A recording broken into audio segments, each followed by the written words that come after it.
matinale informative Ligne Rouge consacrée au Burkina Faso avec peut-être un semblant de réveil qu'on observe depuis quelque temps de ce côté-là avec cet entretien du nouveau Premier ministre burkinabé Albert Ouédraogo qui a dit beaucoup de choses qui ont fait frémir la galaxie panafricaine en ce qui concerne la situation sociopolitique, culturelle et même coloniale du côté du Burkina Faso. Se dirige-t-on vers la signature probable d'un accord de coopération militaire entre le Burkina Faso et la Fédération de Russie? On essaiera de comprendre cette thématique avec vous et nos invités dans cette nouvelle édition de votre matinale informative. Pour faire le débat ce matin, nous sommes avec Nestor Podassé qui est en direct de Ouagadougou.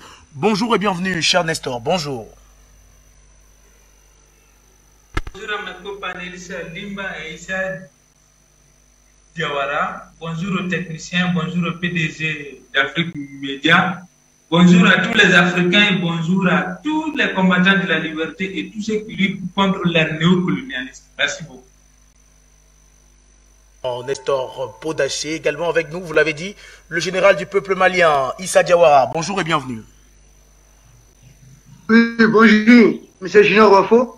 Bonjour à toute l'équipe d'Afrique Média et je dis bonjour à toute l'Afrique. Merci bien. Merci à vous, cher Nestor. Une autre grande dame est également avec nous. Ce matin, on ne la présente plus. C'est bien sûr Linda Larbaoui. Bonjour et bienvenue, Linda. Bonjour. Bonjour à vous et bonjour à toute l'équipe d'Afrique Média et tous les Africains qui sont éparpillés dans le monde et en Afrique. Merci à vous trois d'avoir répondu présent à cette invitation matinale. Eh bien, ce matin, on reparle en tout cas du Burkina Faso avec les propos du Premier ministre Albert Ouédraogo tenus lors d'une interview en ce qui concerne la colère qui monte contre la France depuis quelques mois, depuis des années même déjà au Burkina Faso, une colère qui tente d'être étouffée par plusieurs moyens, mais le peuple burkinabé semble déterminé cette fois-ci à prendre son destin en main et sortir définitivement des griffes de la France, à l'instar du Mali. Le nouveau Premier ministre a donc donné une interview où il parle des anciens partenaires de la France. On essaie donc de comprendre si désormais le Burkina Faso se dirige vers la signature d'un accord de coopération militaire avec la Fédération de Russie. Mais avant, on va peut-être, avec le concours de la réalisation, écouter le Premier ministre burkinabé lors de cet entretien, Albert Ouédraogo, qui a dit beaucoup de bonnes choses. On l'écoute et on revient sur le plateau pour en parler avec vous et nos invités. Certains Burkinabés estiment aujourd'hui, en tout cas une partie de l'opinion, qu'il faut aller vers d'autres partenaires, notamment la Russie. Est-ce que déjà vous partagez cette opinion? On a vu en temps une délégation, en tout cas du Burkina Faso, de haut niveau, qui était au Mali. Est-ce que vous partagez cette opinion d'une partie des Burkinabés? Nous avons des relations de partenariat avec la Russie depuis bien longtemps.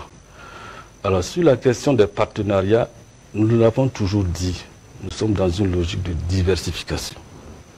La diversification des partenariats repose sur plusieurs principes. D'abord, le principe de liberté.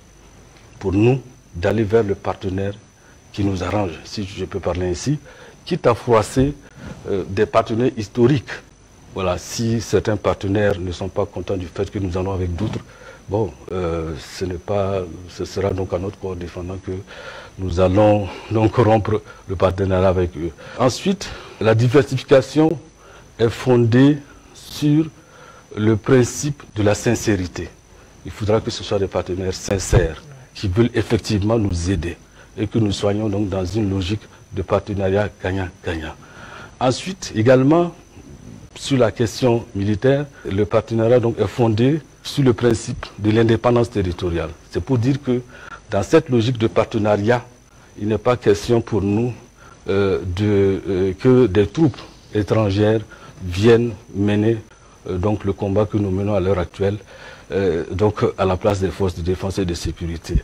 Et l'autre aspect, c'est l'optimisation des atouts de chaque partenaire.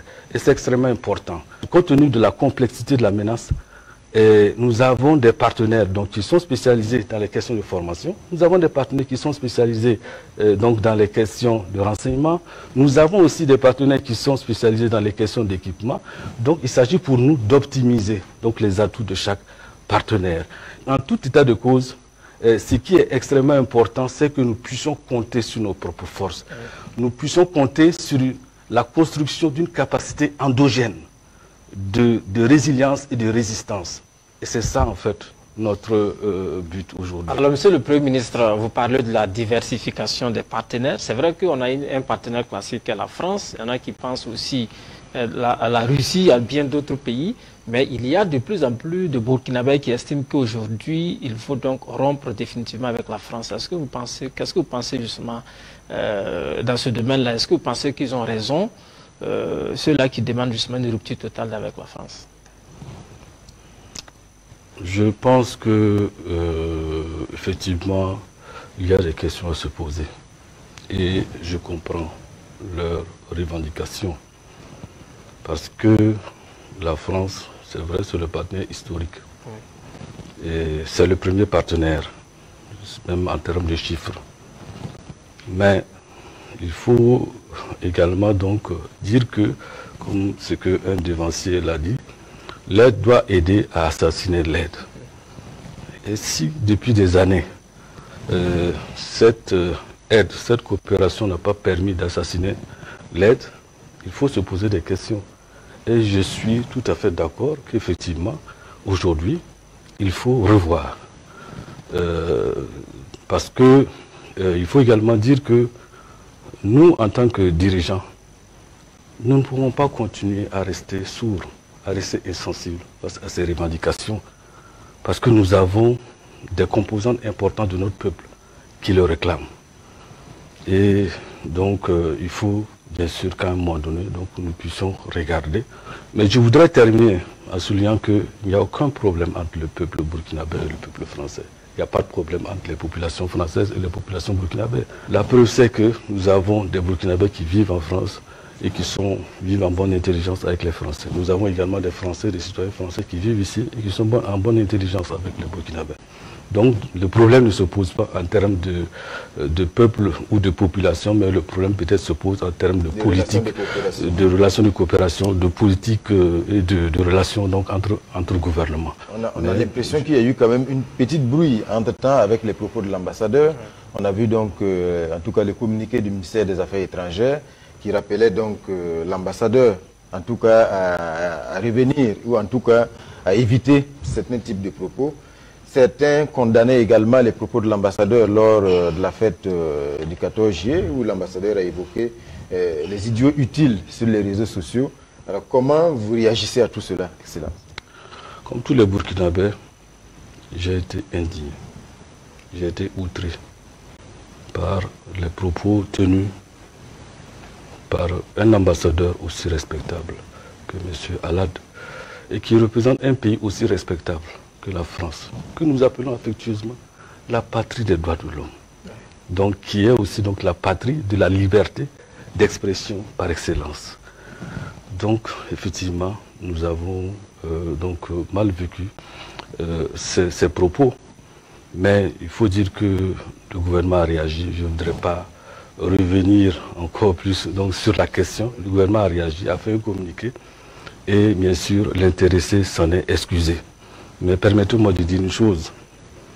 Nous avons une jeunesse africaine, particulièrement burkinabé, qui est devenue de plus en plus consciente, qui est de plus en plus éclairée et qui est de plus en plus décomplexée. Et ceux qui n'ont pas compris ça, c'est eux les vrais idiots. Excellence, on va... Merci à la réalisation. Eh bien, il est vrai que l'entretien était plus long que cela, mais ceci était un morceau choisi que nous vous proposions ce matin. On va retrouver Nestor Podacé, tout d'abord pour revenir un peu sur Luc Alad, l'ambassadeur de France à Ouagadougou. Eh bien, cher Nestor, Luc Alad est finalement rentré en France ou bien il est toujours au Burkina? Continuer à sortir. Demain encore, nous allons sortir à Bobo pour demander son départ, demander la fin des accords militaires avec la France, demander que l'expertise française prenne fin avec le Burkina Faso et nous appelons son Excellence Paul-Henri Sadago et son gouvernement à rejoindre la lutte du peuple. Donc notre mot d'ordre est maintenu. Chaque vendredi, nous allons sortir. Tant que cette idée inutile sera encore au Burkina, nous allons continuer à manifester. Ça, c'est un. Donc, c'est pour dire qu'il est encore là. Si le gouvernement veut qu'on le croie, qu'il le renvoie cet ambassadeur. Nous, aujourd'hui, nous avons été mentis depuis 15 octobre 1987 jusqu'à aujourd'hui que nous n'avons plus confiance aux propos des leaders politiques tant que nous ne voyons pas les actes concrets et tangibles sur le terrain. Parce que le tigre ne vend pas sa tigritude, il bondit sur sa proie, il saisit et s'il montre que vraiment il est tigre. Sinon, tigre sur papier, nous n'en voulons plus. Nous voulons les actes concrets. Merci. Merci à vous, Nestor Podacé, pour cette première intervention. Et Issa Diawara, on a écouté ensemble le Premier ministre qui a dit beaucoup de bonnes choses. Cher Issa, il faut le reconnaître. Comment vous percevez ce discours d'Albert Ouedraogo? Ok. D'abord, ce qu'il faudrait retenir, le discours en soi, c'est une bonne chose qu'il faut saluer. Il a fait un bon discours. Maintenant, quitte à lier le discours maintenant aux faits, lier la parole aux faits, c'est de cela qu'il est question. J'ai retenu dans son discours 5 points essentiels. Le premier point, il a parlé dorénavant d'aller vers un partenariat gagnant-gagnant. Donc c'est un point important. Comme beaucoup, en tout cas, de leurs concitoyens, beaucoup de Burkinabés sont en train de demander, le Burkina doit diversifier ses partenaires. Deuxième chose que j'ai retenue dans le discours de M. le Premier ministre, c'est le respect de la souveraineté du Burkina Faso. Puisque s'il parle du respect de la souveraineté, et il dit même quitte à fâcher certains partenaires historiques, cela veut simplement dire qui est ce partenaire historique, bien sûr, c'est la France. Maintenant, quand il demande le respect de la souveraineté, qui est le pays partenaire du Burkina Faso qui ne respecte pas intégralement sa souveraineté, c'est encore la France. Troisième point, il a parlé d'optimiser le point fort de chaque partenaire dorénavant. Par exemple, au niveau du Mali, nous avons notre partenaire Algérie, par exemple. L'Algérie est très forte au niveau des renseignements. Il faut optimiser ces points. Par exemple, avec le Mali, la Russie est très forte en livraison d'armes et aussi au combat au niveau diplomatique, au niveau du Conseil de sécurité de l'ONU. Il faut optimiser cela. Donc, chaque partenaire a des points forts qu'il faut savoir optimiser. Et nous savons que la Russie, tout comme surtout la Chine, est très forte au niveau de la coopération économique, évidemment.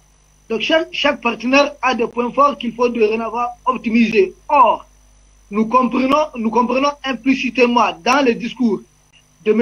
le Premier ministre, quand il parle de partenaires historiques, comme s'il y avait un pays qui était né avec un partenaire historique, c'est la France qui s'est, en tout cas, donné ce rôle de partenaire historique ici, au niveau de l'Afrique, ce qu'on appelle francophone. Partenaire historique, ok, mais ce partenaire historique qui est la France, ici, a jusqu'à présent interdit des partenariats gagnant-gagnant avec les autres pays, a jusque-là interdit que des pays africains que la France est revendu comme être dans son précaré diversifient leurs partenariats. C'est pourquoi vous avez un peu cette sortie du Premier ministre du Burkina. Et ce qu'il faut comprendre en 4e point de son discours, il dit qu'on ne peut pas rester sourd à l'appel de certains de nos concitoyens. J'ai bien noté le point. Nestor, ça veut dire que vos manifestations sont entendues. Vous êtes en train d'être entendus. Que les réseaux sociaux du Burkina Faso sont sillonnés par les services de renseignement, bien sûr. Cela confirme ce que nous avons dit, que même si c'est 3 à 5 personnes qui manifestent, dites-vous que le message est en train d'être passé. Cela veut dire aussi que les autorités du Burkina reçoivent vos messages. Mais est-ce que les messages seront matérialisés? On juge les mensonges au pied du mur. Le dernier point, il dit qu'il est outré lui-même par les propos de l'ambassadeur de la France qui s'en est excusé et que dorénavant, l'affaire c'est du passé. Quitte, je ne sais pas s'il s'est excusé publiquement, parce que sa déclaration était une déclaration publique. À une déclaration publique, il faut des excuses publiques. À une déclaration privée, des excuses privées.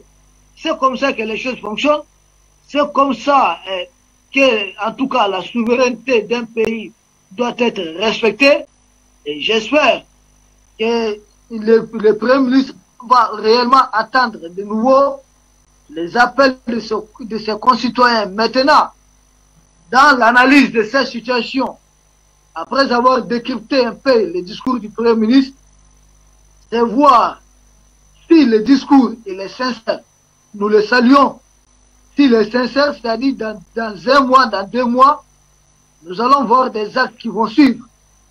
Et si le discours n'est pas sincère, cela veut dire c'est tout simplement essayer de rassurer les Burkinabés qui veulent manifester demain encore contre cet ambassadeur de la France et contre la présence militaire de la France.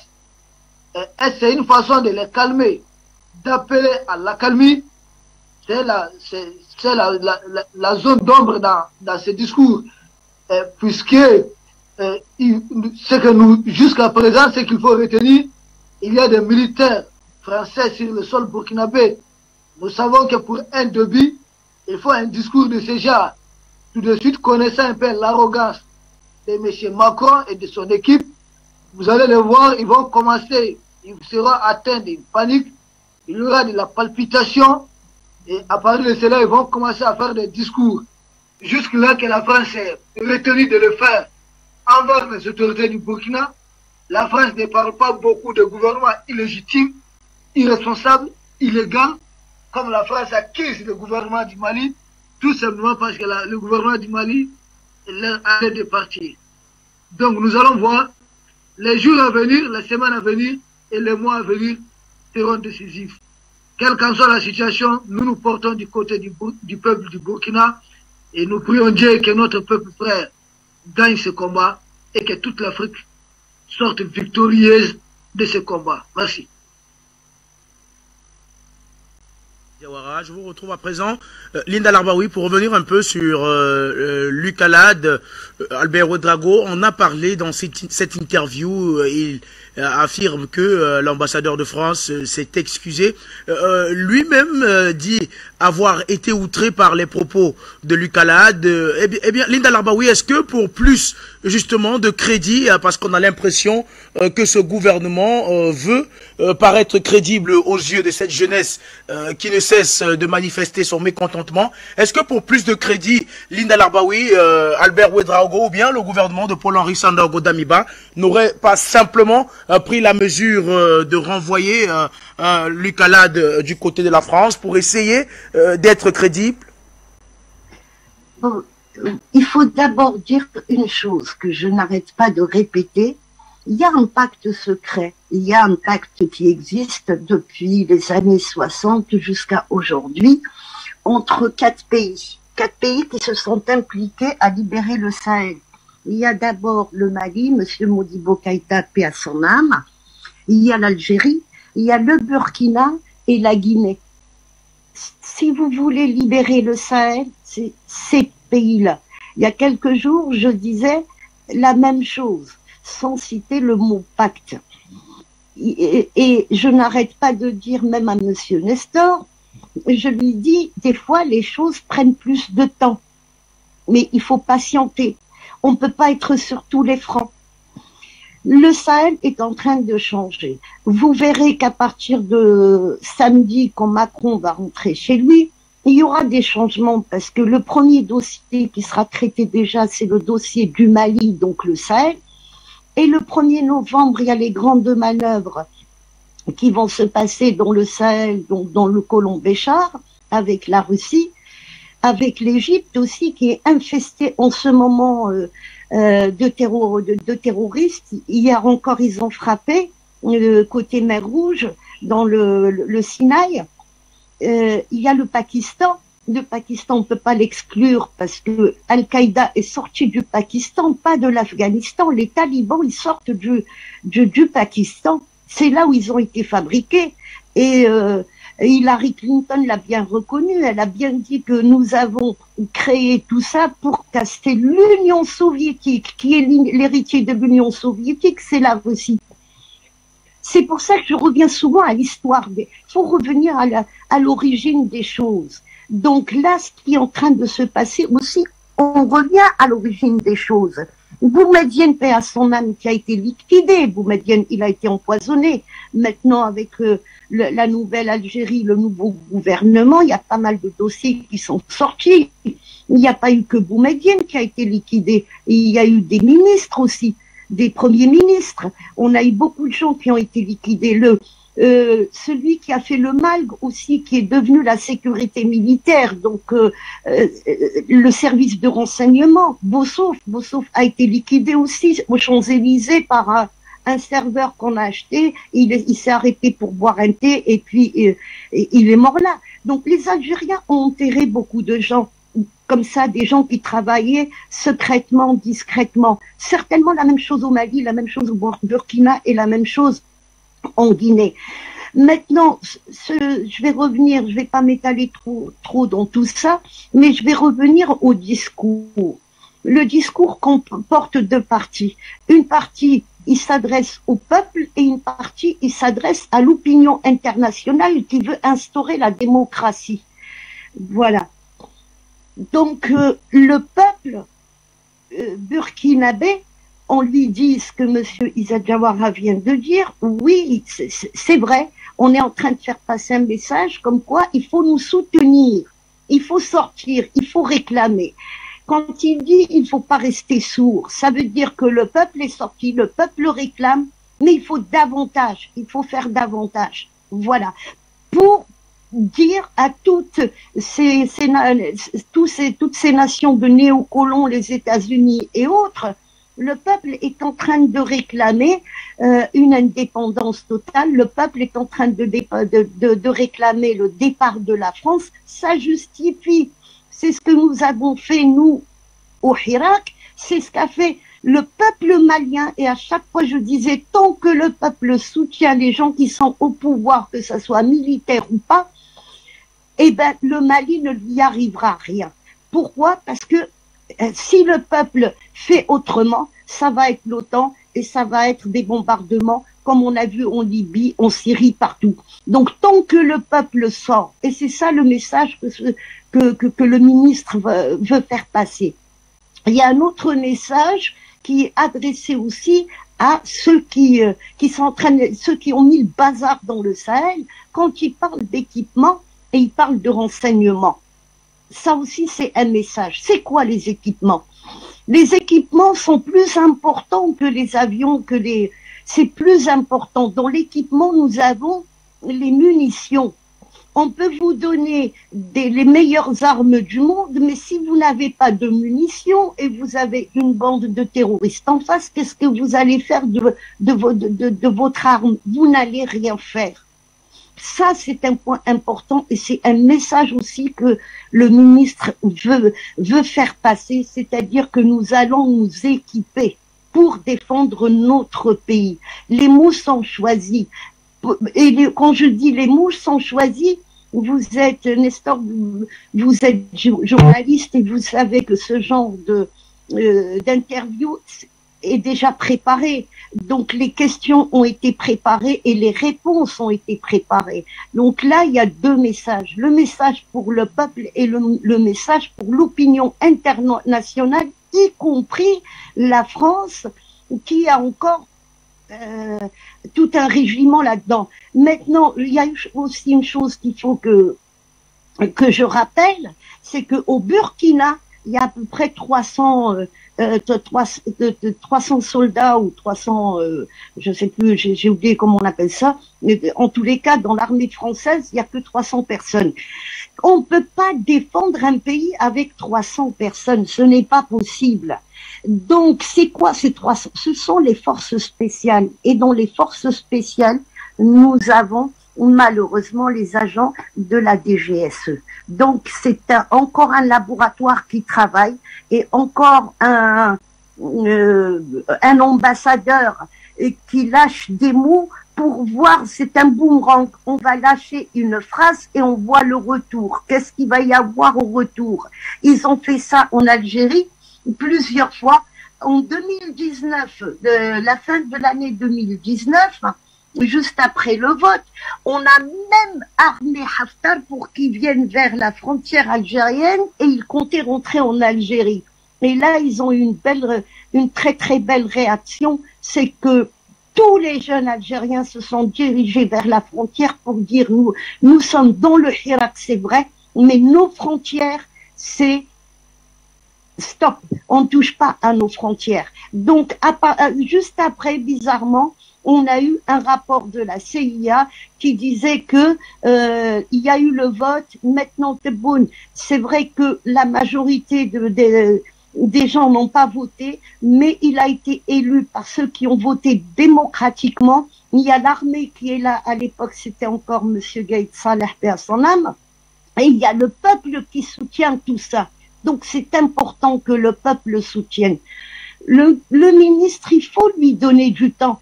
On peut pas, encore une fois, on peut pas être sur tous les fronts. Si on s'éparpille, il y a des gens qui travaillent dans le secret, et ceux qui travaillent comme ça discrètement dans le secret pour libérer l'Afrique, c'est ce que nous appelons les États profonds. Ils ne peuvent pas être partout. C'était explosif au Mali, c'est encore dangereux. Il y a des armes qui ont été déversées en Afrique, donc il faut y aller doucement. Et moi, j'ai confiance par rapport à tout ce que j'ai comme information, et j'arrête pas d'en parler. J'ai confiance, j'ai vraiment confiance, parce que l'Afrique est en train de changer. Et déjà, encore, je le rappelle, aujourd'hui, Macron est en Algérie. Le dossier du Sahel est important. C'est le premier dossier. D'autant plus, à chaque fois, je veux en parler, j'oublie l'histoire de nos amis maliens, le traité d'Alger. C'est pas parce que ça s'appelle le traité d'Alger que l'Algérie a joué un rôle. C'est faux. Au contraire, la France a évincé l'Algérie à l'époque du dossier du Sahel. Ça serait passé autrement s'ils avaient laissé la diplomatie algérienne faire. Et nous avons été évincés, et c'est le Maroc qui a pris les devants. Et j'ai assez expliqué qu'est-ce qui est le rôle du Maroc. Je ne parle pas du peuple marocain, je parle de l'État marocain. Voilà. Donc, on nous a évincés du traité d'Alger. On n'avait pas notre mot à dire, alors que nous partageons les mêmes, 1300 kilomètres de frontières, mais aussi les mêmes tribus, c'est les mêmes ethnies. Et aujourd'hui, ce dossier va être traité. Donc, le dossier du Sahel sera traité. Et les Français savent très bien que l'Algérie ne bougera pas par rapport au Mali.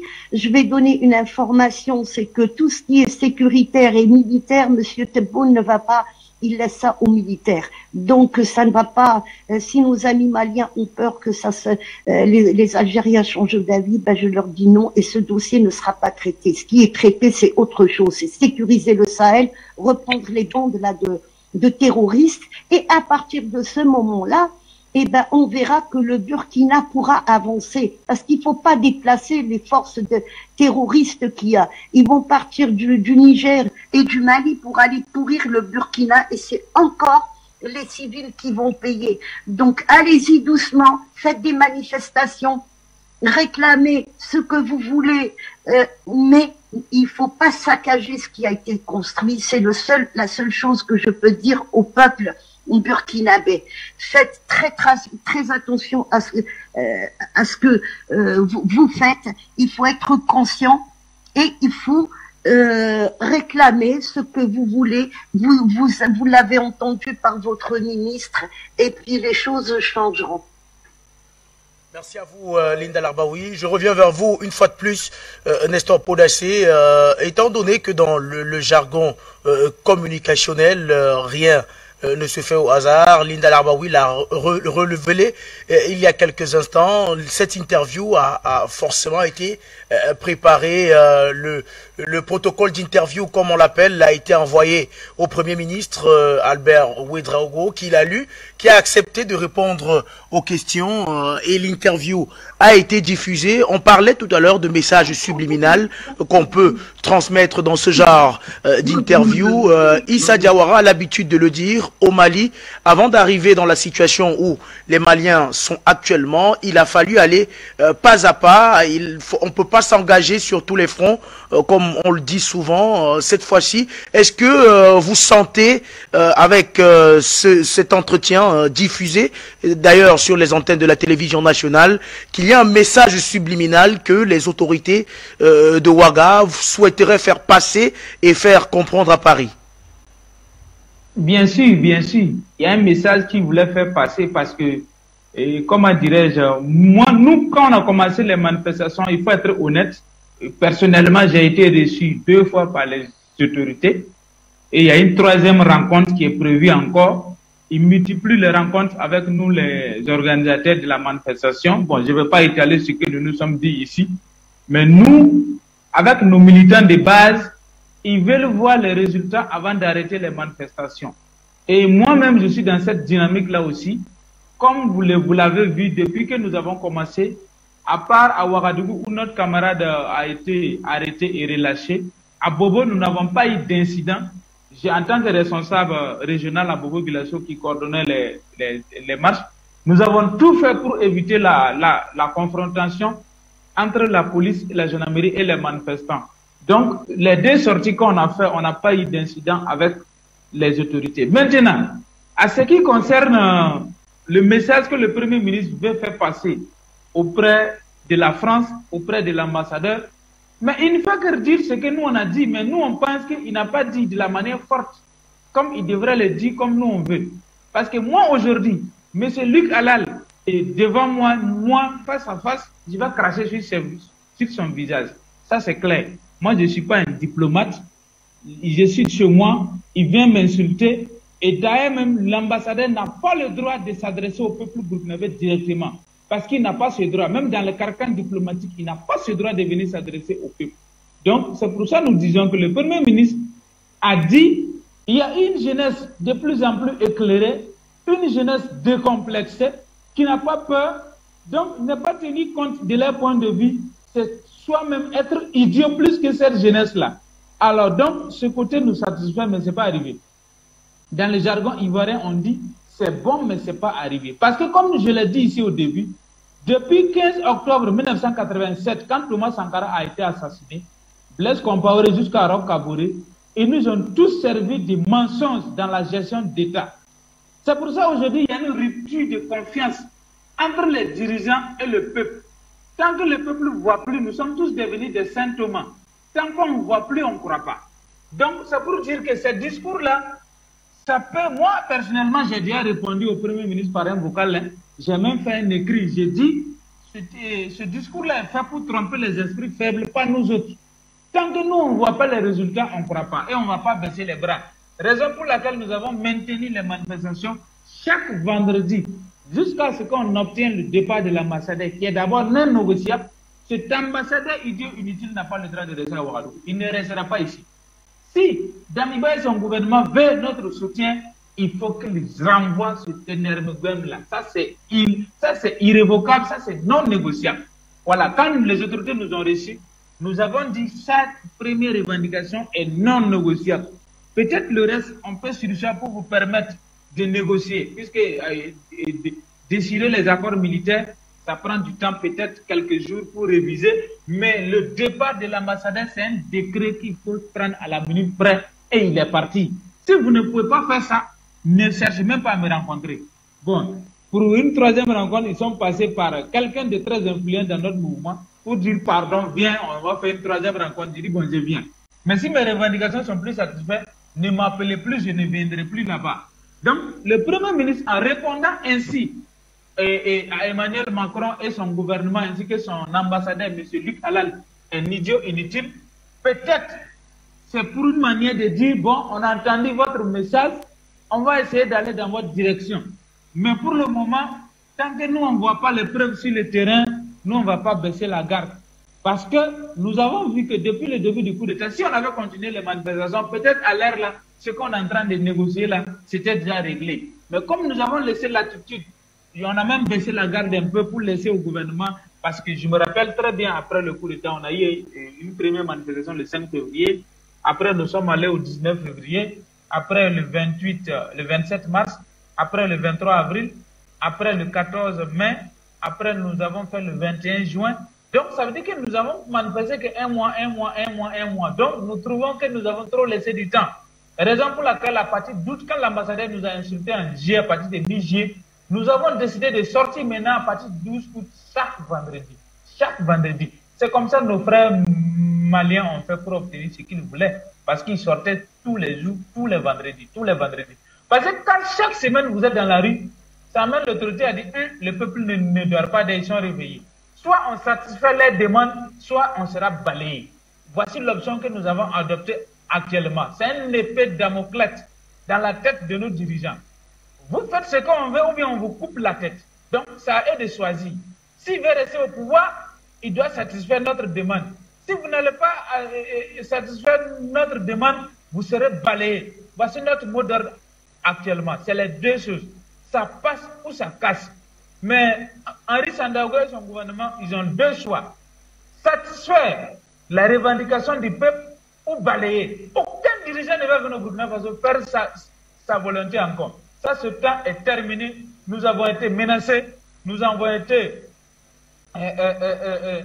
intimidés, mais nous sommes restés sereins, nous sommes restés imperturbables. C'est aux dirigeants d'aller dans le sens du peuple. Mais nous, jamais nous allons céder, jamais nous allons avoir peur de qui que ce soit.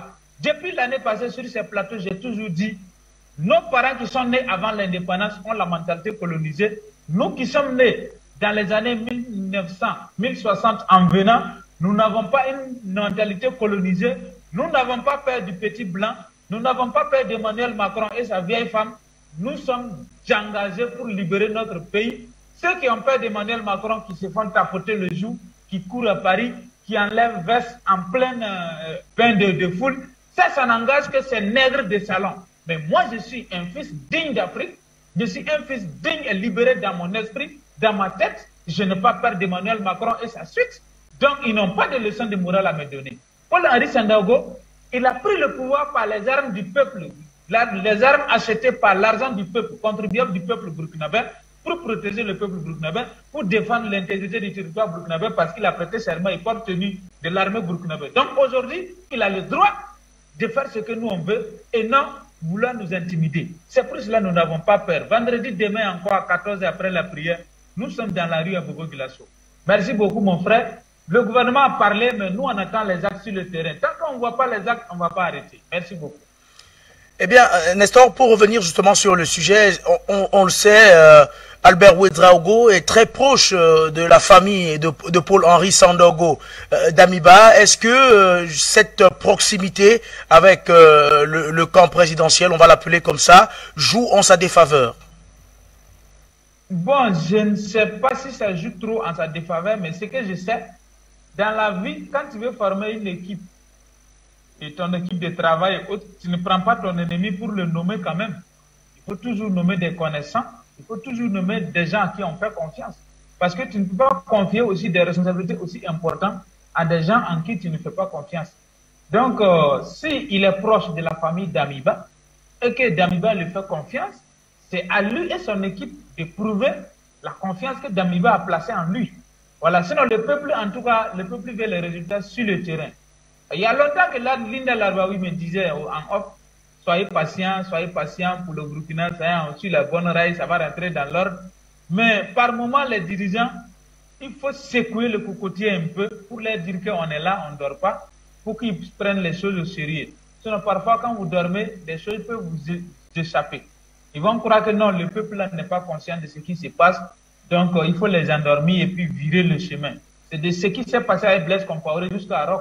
Donc, on ne va plus traîner avec des choses pareilles encore. Donc, M. Albert Ouedraogo est proche de Henri Sandaogo. Moi, ça ne me dérange pas. Ce que moi, je veux d'eux, ils n'ont qu'à travailler et amener le peuple, c'est-à-dire que satisfaire la revendication du peuple. C'est tout ce que nous, on leur demande à l'air là. Nous, on ne leur demande pas de nous partager des bonbons, on ne leur demande pas de nous distribuer des bonbons, de l'argent ou bien de l'or. Non, on ne leur demande pas ça. Nous leur demandons simplement de rompre avec la France, de renvoyer l'ambassadeur qui nous manque du respect et finir avec la coopération française. Nous voulons passer à autre chose, avoir la vraie souveraineté. Voici ce que nous revendiquons. Notre revendication n'est pas de dire, bon, président dégage, un tel dégage. Non, nous ne sommes pas à ce stade. Mais s'il le refuse, nous allons arriver à là. Donc, pour éviter qu'ils soient eux-mêmes évincés comme ils l'ont fait avec l'Europe, ce sera mieux pour eux d'écouter le peuple de Dieu. Donc, ce que je sais, Albert Ouédraogo, en le voyant parler, on sent que c'est des gens qui ont pris la mesure et la chose au sérieux pour dire que le peuple, on vous écoute.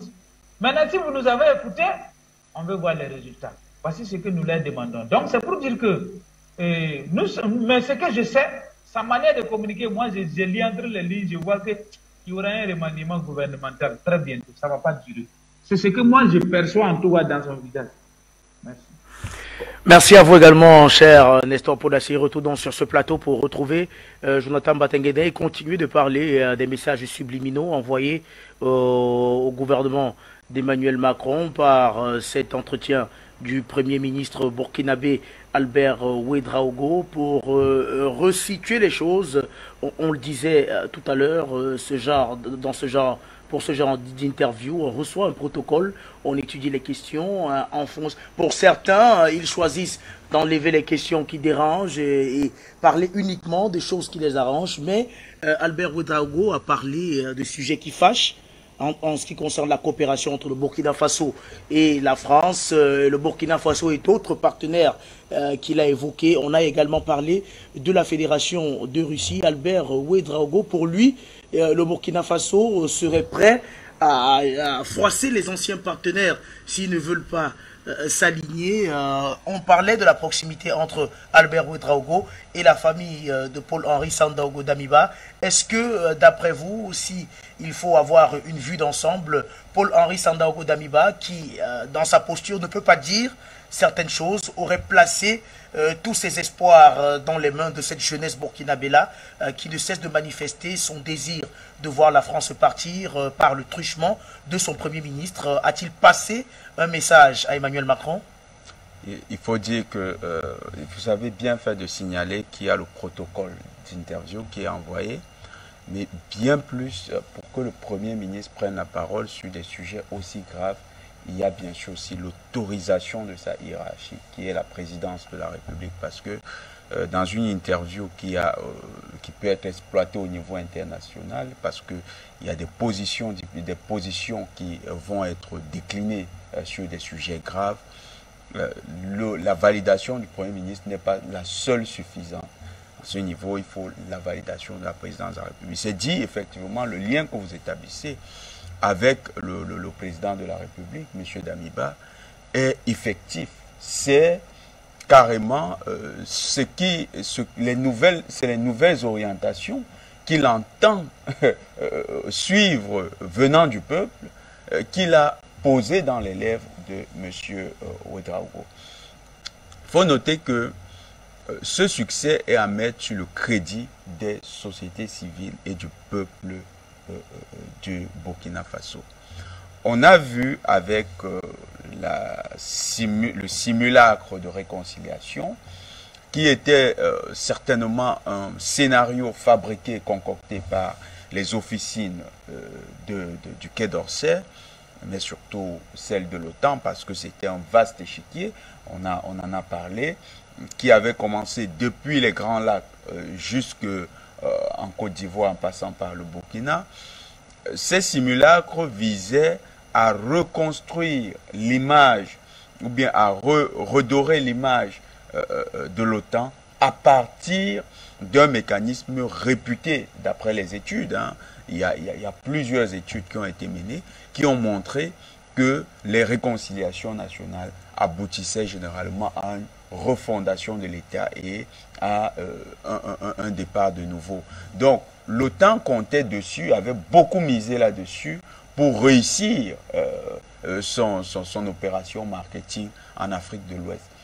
que non, ça a échoué parce que d'abord, il y a eu l'engagement de tous les panafricanistes, c'est-à-dire ceux qui ont décrypté l'actualité, qui ont donné les grilles de lecture au peuple, et les peuples, enfin, ont récupéré le combat et ont dénoncé cela. On se souvient que la société civile a retenu, par exemple, Christian Kaboré, chez lui, avec ses partisans, que les leaders de la société civile, comme Nestor Podassi, ont porté le mouvement dans la rue, ont empêché que cette réconciliation factice, ce simulacre se produise. On a vu au niveau de la Côte d'Ivoire que après l'arrestation des mercenaires, ça a émoussé et le scandale qui a été occasionnel à ce moment-là a émoussé M. Ouattara, et les dénonciations collectives de la société civile et des peuples a amené ce dernier à être beaucoup moins ambitieux dans le dit processus. C'est tout ce cocktail qui aujourd'hui fait en sorte que M. Sandaogo Damiba constate que la grille de lecture et les stratégies pensées par l'Occident ne sont pas forcément efficaces. Elles ne trouvent plus, elles ne rencontrent plus l'adhésion des peuples sur le continent. Il ne faut pas ignorer le fait qu'au départ, il a été sensible aux orientations qui étaient données. Et il faut reconnaître que notre grande sœur Linda Larbahu l'a dit, il y a 300 soldats de la force il y a 300 soldats des forces spéciales françaises sur le territoire burkinabé, et bien plus, il y a le puget de la force Barkhane sur le territoire burkinabé. L'importance donc du Burkina, du point de vue stratégique pour le Quai d'Orsay, faisait que certainement le président Sandaogo Damiba se disait, pour les autorités, ce serait difficile de tenir tête à Paris. Et pendant un temps, il a joué le jeu. Sauf que il se rend compte que la contestation populaire qui avait abouti au départ de Rochemar Christian Kaboré est décisive, et que les acteurs qui sont engagés, c'est d'ailleurs pourquoi le Premier ministre Ouedraogo l'a dit, que cette jeunesse n'a pas peur. C'est ça.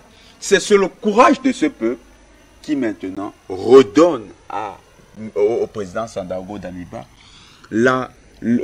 ça lui redonne le courage de penser qu'il est capable de tenir tête à la France. Eh bien, il dit, en d'autres termes, hein, c'est ce que le ministre Ouedraogo a dit, il dit, ces jeunes ont le courage. Donc, s'ils ont le courage, cette génération, nous devons suivre ce qu'ils font. Le président Sandaogo Damiba est là en train de nous passer aussi un gros message. Il veut dire, tant que la légitimité est du côté de ceux qui veulent à tout prix inverser le rapport et les relations avec la France, je soutiendrai cette légitimité.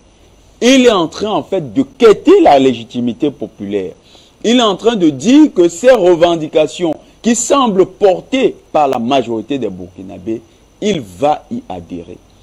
C'est aussi une manière de demander, parce que il y a comme vous avez dit, un message subliminal. Il est en train de dire à ces populations, manifestez davantage votre courage. Mais comme l'a dit notre grande sœur Linda, il faut le faire avec sagesse. C'est-à-dire, il faut davantage mobiliser. Il ne faut pas, ce n'est pas le moment de crier victoire. Il faut davantage mobiliser. Il faut continuer à réunir les foules et à réunir les populations burkinabées autour de ce combat. Il faut montrer que l'adhésion du gouvernement va emporter l'adhésion populaire. Donc ce sera une réconciliation véritable du peuple burkinabé avec ses autorités, et c'est ce qui va booster davantage les autorités dans la quête du nouveau partenariat. En fait, le partenariat avec la Russie ici tient au type de soutien populaire que vont apporter les populations aux autorités du Burkina. C'est un peu le message qu'a passé M. Ouedraogo. Il l'a fait avec diplomatie, mais il l'a fait de manière subtile pour que cela n'apparaisse pas comme de la défiance vis-à-vis des autorités françaises. Parce que comme nous l'avons précisé, ils sont conscients des enjeux. Oui, 300 soldats, comme nous a dit, comme disait notre sœur Linda, c'est pas une armée terrible qui pourrait maintenir un pays dans une situation d'asservissement. Mais comme elle a également précisé, c'est un laboratoire. Parce qu'il ne faut pas oublier que l'ensemble des attaques terroristes ces derniers temps se produisent à partir du Burkina. C'est du Burkina qu'ils partent pour aller attaquer le Bénin. C'est du Burkina qu'ils partent pour revenir vers le Mali. C'est du Burkina qu'ils partent pour aller vers le Togo. Ça veut dire qu'il y a toute une intelligence, une cellule de réflexion au profit des terroristes qui est au niveau du Burkina. Et cette cellule de réflexion peut aller encore plus loin. Le président Damiba lui-même sait comment est-ce qu'il a émergé. Donc, s'il est conscient qu'il y a eu des accointances avec cette cellule de réflexion, il ne va pas aller de manière un peu naïve dans les crocs du loup. Il va aller prudemment et c'est certainement une politique des petits pas qu'il est en train de marquer. Il se dit, il faut marquer un pas après l'autre et être beaucoup plus prudent. Est-ce que le signal que nous avions observé au renversement de Rochemar Christian Kabore est un signal fort ou bien c'est simplement une impulsion du moment? Il se rend compte que c'est un signal fort, c'est une adhésion populaire, c'est une dynamique sérieuse, c'est une dynamique qui vise à avoir un penchant historiciste dans la portée des événements au Burkina. Et il voudrait saisir cette opportunité si jamais ce signal est fort. Il faut donc que les autorités, que les leaders de la société civile continuent. Je crois même que finalement, les interdictions de manifestation étaient aussi un test de popularité pour voir à quel point cette population est décidée, à quel point ces leaders sont déterminés et à quel point eux-mêmes sont soutenus. À ce niveau, le test de popularité a révélé qu'effectivement, on avait affaire à des leaders populaires. Et tout à l'heure, quand notre frère Nestor Podacier dit qu'il a été reçu par les autorités, vous comprenez qu'il y a eu un changement de cloche, que les autorités ont compris qu'au lieu du bras de fer, il vaudrait mieux discuter avec ces personnes. On leur accorde plus de crédit. Tout à fait, tout à fait. Il n'est pas exclu que dans la configuration qui va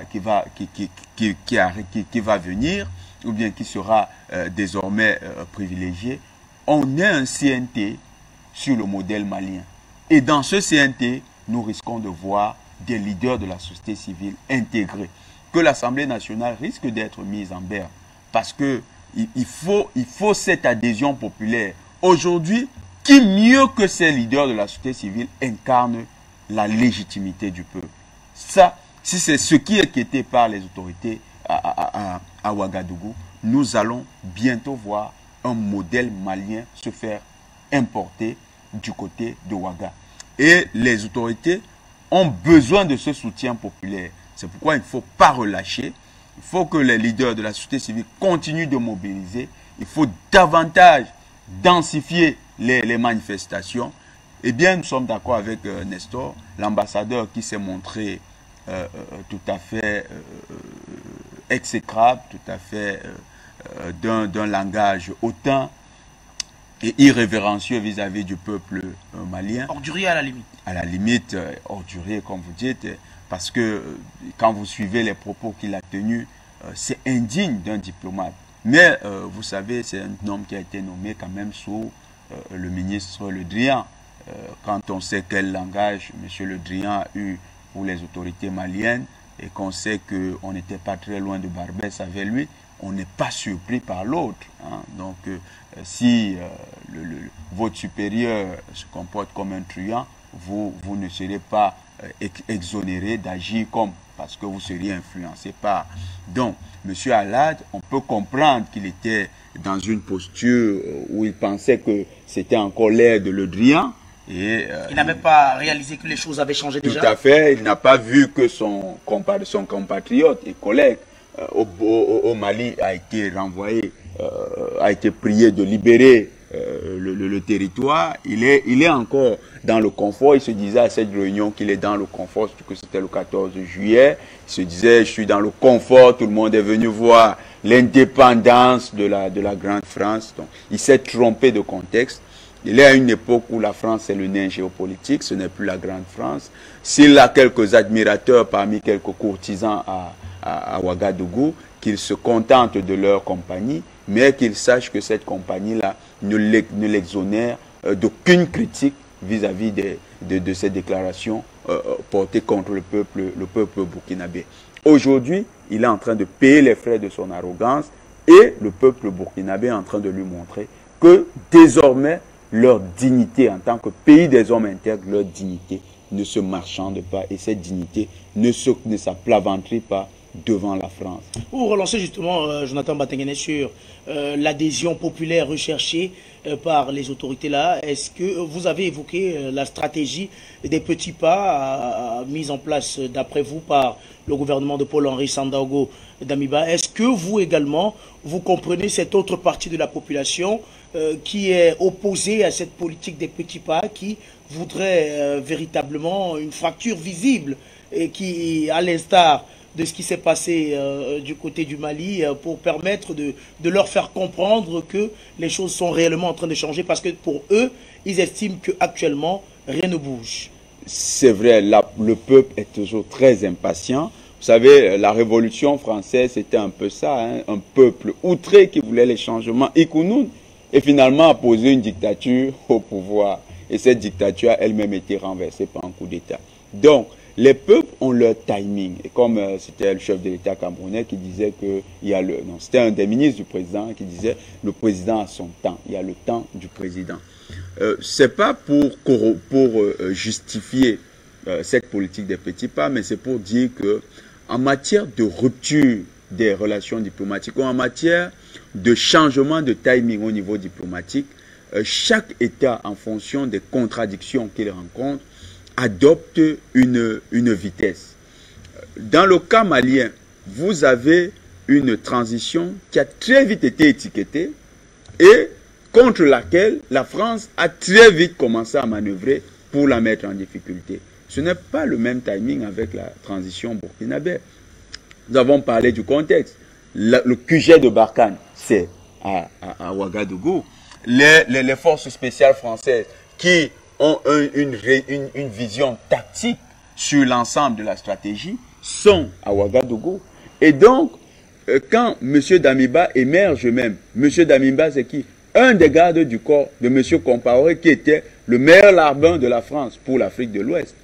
Donc, certainement, la France a manœuvré aussi pour que ce leader-là émerge. Parce qu'il s'est dit que le jour du renversement de Rochemar Christian Kaboré, ce n'était pas le lieutenant-colonel Damiba qui était le favori parmi les militaires qui ont pris les devants. Mais à un niveau, il y a une concertation et on a dégagé que ce serait lui qui amènerait la transition. Donc, pendant cette tractation, qui est-ce qui est intervenu? Comment est-ce que la France a influencé les débats? Et quand on regarde, on se souvient de ces simulacres de réconciliation, ça veut dire que la France avait véritablement encore un contact très poussé avec les autorités de Ouagadougou. Donc, une grosse coopération avec M. Damiba. M. Damiba connaît très bien, d'où il vient, il connaît ce qui se passe à l'intérieur. Mais maintenant, c'est le peuple burkinabé. Parce qu'il est autant pressé. Et nous disons à ce peuple de ne pas s'arrêter, de ne pas montrer moins d'empressement. Ce n'est pas parce que nous avons dit que le gouvernement adopte la politique des petits pas que nous dirons au peuple d'adopter le même timing que le gouvernement. C'est justement parce que les populations ont pressé les autorités que les autorités finalement commencent à tâtonner dans la recherche de nouveaux partenaires. C'est ce qui doit continuer. Il ne faut pas s'arrêter, il faut continuer. Mais il faut comprendre une chose. Les changements pour ce type de régime peuvent être subtils et peuvent prendre un peu plus de temps, mais ça ne veut pas dire qu'ils ne se produisent pas. C'est une situation, donc c'est comme si vous aujourd'hui, vous arrivez, vous êtes, comment dire, vous êtes déshydraté. Pour vous réhydrater, ça prend un peu de temps. Ça prend un peu de temps, même à l'hôpital. Pour le faire, on vous met une perfusion et ça prend un peu de temps. Donc c'est la même chose. Il faut prendre il faut donner un peu plus de temps aussi à ces autorités, mais il faut davantage densifier les mobilisations populaires. Il faut que cette mobilisation reste forte. Si ce gouvernement va prendre 1 an pour tourner la page française, eh bien, que les leaders de la société civile également se donnent 1 an pour davantage mobiliser et rester dans les dispositions actuelles. Ne vous essoufflez pas. Ce combat que nous avons ouvert contre les forces impérialistes est un combat qui demande de la persévérance. C'est la persévérance et la décision du peuple burkinabé qui va résolument inverser la tendance. Quant aux autorités, faites-leur davantage confiance, amenez-les à changer, mais il faut aussi noter qu'il y a des endocollants qui vont toujours manœuvrer à vouloir changer les choses. Eh bien, chaque fois qu'un endocollant, si vous l'identifiez, n'hésitez pas. Manifestez, faites pression pour qu'il soit éjecté du gouvernement. C'est ainsi que le combat va réussir. Il ne faut pas que cette pression retombe, il faut qu'elle continue plutôt qu'elle s'amplifie. Merci à vous, Jonathan Batengene. Issa Diawara, pour une partie du peuple burkinabé, il faudrait trancher le nœud gordien pour permettre au Burkina Faso de se libérer complètement de l'emprise de la France. Pour vous, qui faites l'expérience d'une coopération avec une coopération militaire en tout cas avec la Fédération de Russie, que gagnerait le Burkina Faso à trancher ce nœud gordien là pour véritablement accentuer la coopération avec la Fédération de Russie? Ok, merci bien. D'ailleurs, mes salutations à Jonathan, à qui je dois même d'ailleurs dire, je ne crois pas que les autorités du Burkina ont besoin encore de plus de temps. C'est Damimba qui avait fait un beau discours à son arrivée. C'est lui qui a demandé un délai de 6 mois pour voir les résultats sur le terrain. N'oubliez jamais, on juge l'homme par, en tout cas, sa parole. On dit chez nous, ici, dans la littérature orale, que l'homme n'a pas de crinière, l'homme n'a pas de queue. Mais le seul point de prise de l'homme reste la parole. Donc, c'est sa parole, c'est lui qui avait dit cela. Et avant d'arriver à cette coopération, les avantages d'une éventuelle coopération avec la Russie, permettez-moi de dire simplement que je me souviens que le président Omar Bongo, le président Mobutu avaient des discours nationalistes. Mais nous savons ce qui s'est passé après. Une chose, c'est vraiment de tenir les discours nationalistes. Et moi, je suis sûr d'une chose. Il n'y a pas d'autre ici à ce qui se passe. Connaissant un peu le peuple du Burkina, il n'y a pas d'autre ici que l'application de la volonté massive du peuple burkinabé. Il n'y a pas autre ici, il n'y a pas autre alternative. Et Damimba, ces hommes peuvent mettre du temps, mais ils vont finir dans ça. Ils reviendront dans ça. Et nous disons, même si, il y a un proverbe américain qui le dit, même si l'oiseau vole, en tout cas, quel qu'en soit le nombre d'années que l'oiseau doit mettre à voler, hein, il sera au ciel et son cadavre va courir à terre. Il finira ici sur la terre. Ça, c'est très clair. Il ne va jamais rester suspendu là-bas. Donc, Damimba, je pense, il finira par appliquer ce que le peuple burkinabé demande. Parce que nous sommes dans une transition. C'est quoi l'issue d'une transition? L'issue de toute transition, c'est bien sûr donner le pouvoir au peuple souverain, remettre le pouvoir, stabiliser les choses et remettre. Est-ce en voulant s'opposer à la volonté majoritaire des Burkinabés, est-ce c'est vouloir stabiliser les choses? La réponse est non. En allant à une élection pour lui, Damimba, se retirer.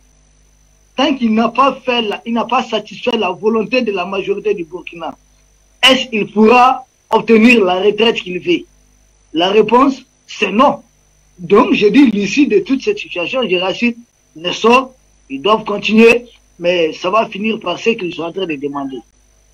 Vous savez, il faudrait que, en tout cas, il faudrait savoir, dans les discours, j'ai suivi un peu, oui, Damimba a bien dit qu'il faut, pardon, Jonathan a bien dit qu'il faut que Damimba valide les discours du Premier ministre Ouedraogo.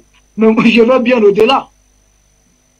Si c'est une mise en scène, si c'est un scénario pour calmer l'ardeur, la colère de nos frères du Burkina. Bien sûr, Damima aussi doit demander d'abord l'autorisation à M. Ouattara, que son premier ministre doit sortir, faire un discours qui peut ne pas plaire, mais c'est une façon de calmer. Et Ouattara doit aussi chercher la validation auprès, bien sûr, de M. Macron. C'est de cela que les questions, c'est la chaîne des commandements.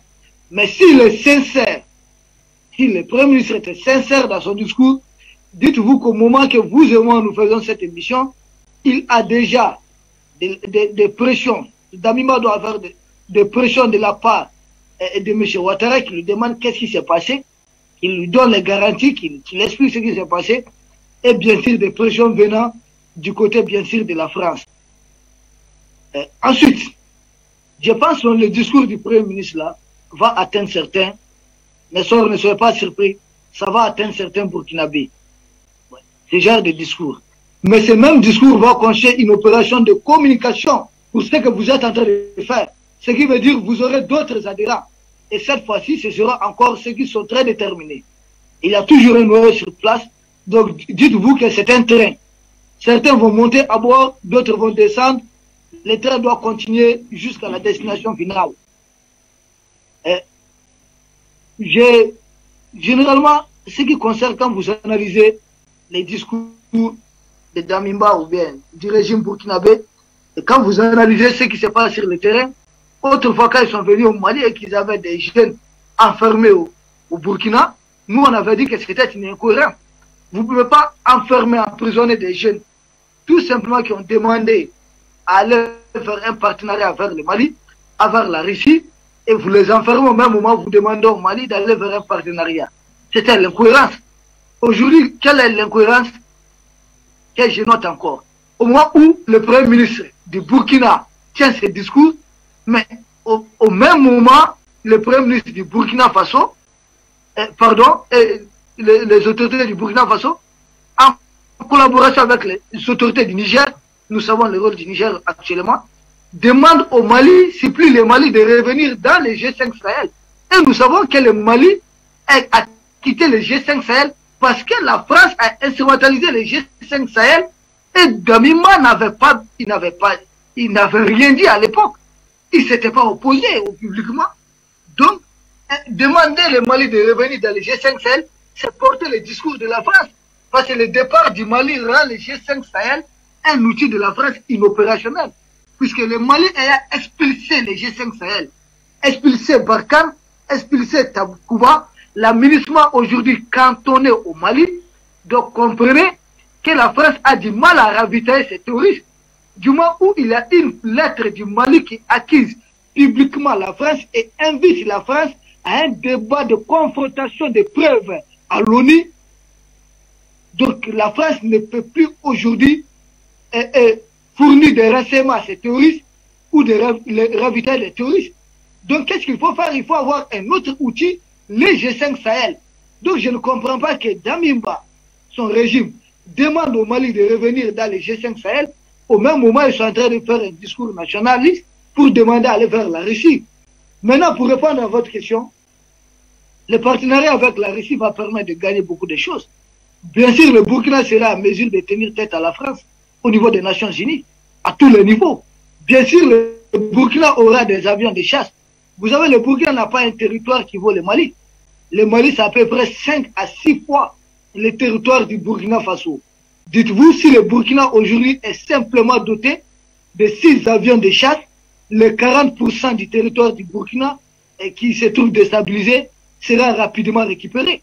C'est de cela qu'il est question.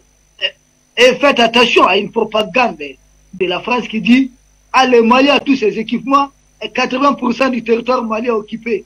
C'est du mensonge. Le Mali n'a même pas 20% de son territoire qui sont occupés aujourd'hui. Vous avez des incursions terroristes à partir du Niger et à partir du Burkina. Mais cela ne fait pas du Mali un pays occupé. Mais jusqu'à Kigali, vous avez des militaires maliens. À Somo, vous avez un camp militaire malien. Partout le long de la frontière avec le Niger, vous avez des camps militaires, des militaires maliens.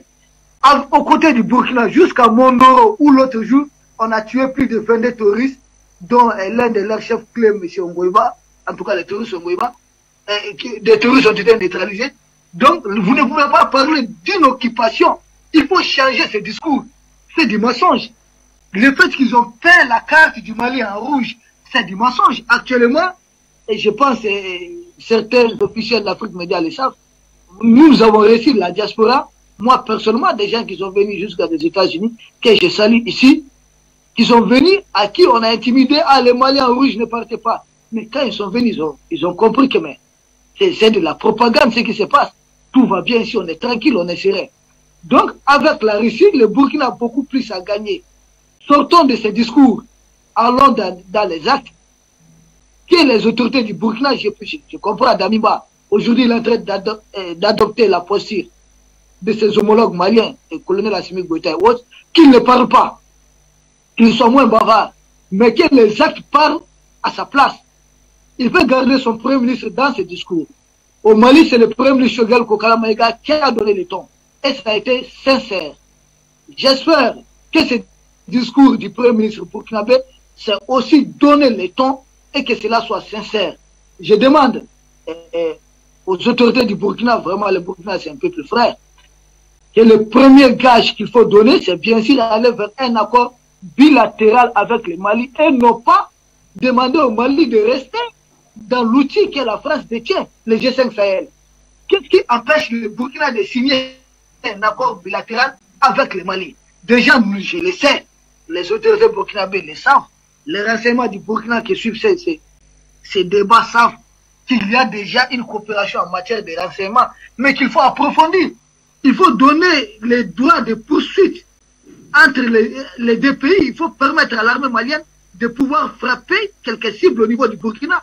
Si les terroristes attaquent les localités du Mali qui sont contiguës à la frontière du Burkina, c'est parce qu'ils savent, les terroristes savent qu'ils vont juste tout de suite replier vers le Burkina.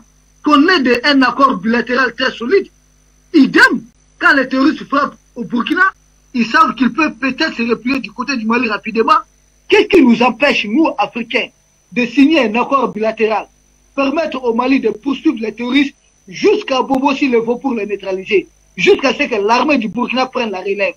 Et nous, Maliens, de permettre à l'armée burkinabé de poursuivre les terroristes jusqu'à sur le sol malien, jusqu'à ce que l'armée malienne prenne la relève. Mais il faut aller vers ça.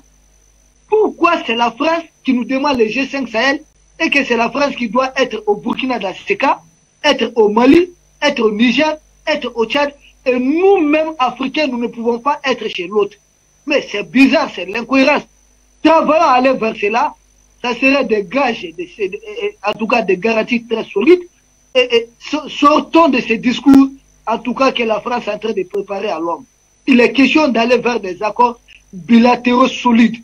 Quand nous allons réussir un accord bilatéral solide avec le Burkina, rien ne va nous empêcher de demander au Niger de se joindre au groupe où le Niger même pourra venir de lui-même.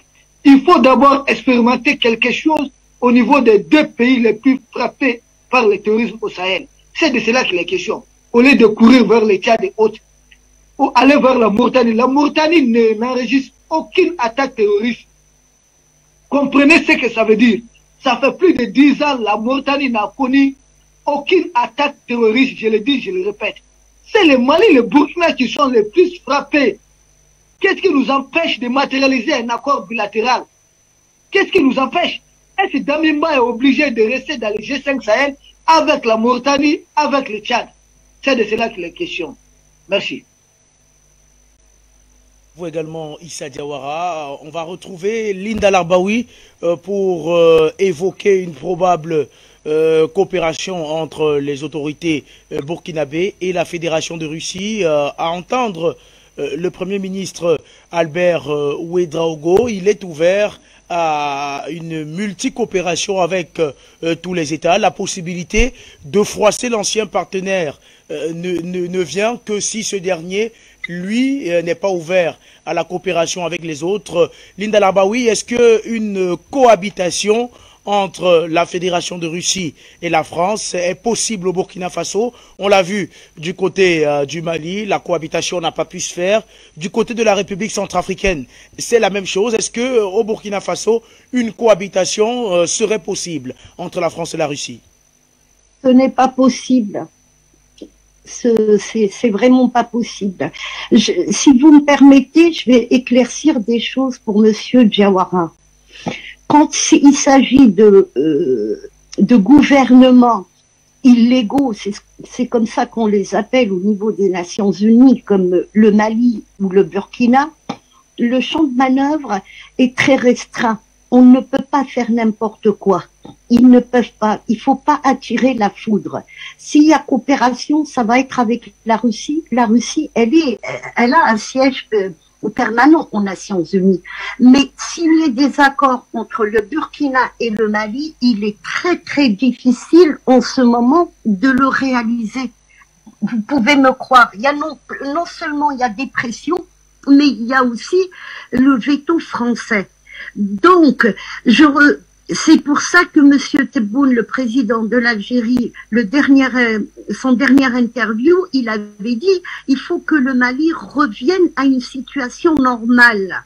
Parlant du vote, ce n'est pas pour faire pression sur nos amis maliens, mais la question qui lui avait été posée, justement, elle était dans ce sens-là. On ne peut pas faire n'importe quoi. Au nom de la démocratie, les Américains ont ruiné tous les pays. On l'a vu. Même Kadhafi voulait négocier, ils se sont retournés quand même contre lui. Bachar el-Assad avait préparé un vote, ils se sont retournés contre lui. Il ne faut pas que la même situation se reproduise en Afrique, surtout pas le Sahel. Concernant la Mauritanie, il y a un président qui est élu démocratiquement, comme ils appellent, et il y a un gouvernement légitime qui est là. Sa légitimité, il l'a eu par les urnes, pas par le peuple dans la rue. C'est différent, les situations sont différentes. Et la Mauritanie a signé des accords avec l'Algérie, surtout au niveau de l'aviation. Donc il faut voir tout ça. Les gens qui sont là, et c'est pour ça que je vous dis, allez-y doucement. Les gens qui sont au pouvoir ont déjà des pressions. Il y a la pression de tout ce qui est OTAN et compagnie, donc les Américains et les autres forces qui se sont alliées à eux. Il faut pas non plus bousculer les choses. Et je vais revenir à ce que je suis en train de dire depuis quelque temps. Si on prend Monsieur Batengene, que je salue tout à l'heure, a parlé de la Révolution française. La Révolution française leur a été volée. Jusqu'à présent, le peuple français souffre. Il souffre, vous pouvez me croire. Et la preuve en est que si vous êtes le Français lambda comme ça, vous pouvez pas venir en Afrique et vous installer et investir. Même les gens qui sont mariés avec des Africains ou des Africaines, ce n'est pas possible. Pourquoi? Parce qu'il y a une certaine élite qui est là et qui fait très attention, qui vient s'installer. Donc le peuple français, sa révolution lui a été volée. Si je reviens aussi au discours de Monsieur Poutine, le deuxième jour de cette opération spéciale, il est remonté à l'histoire de la Russie.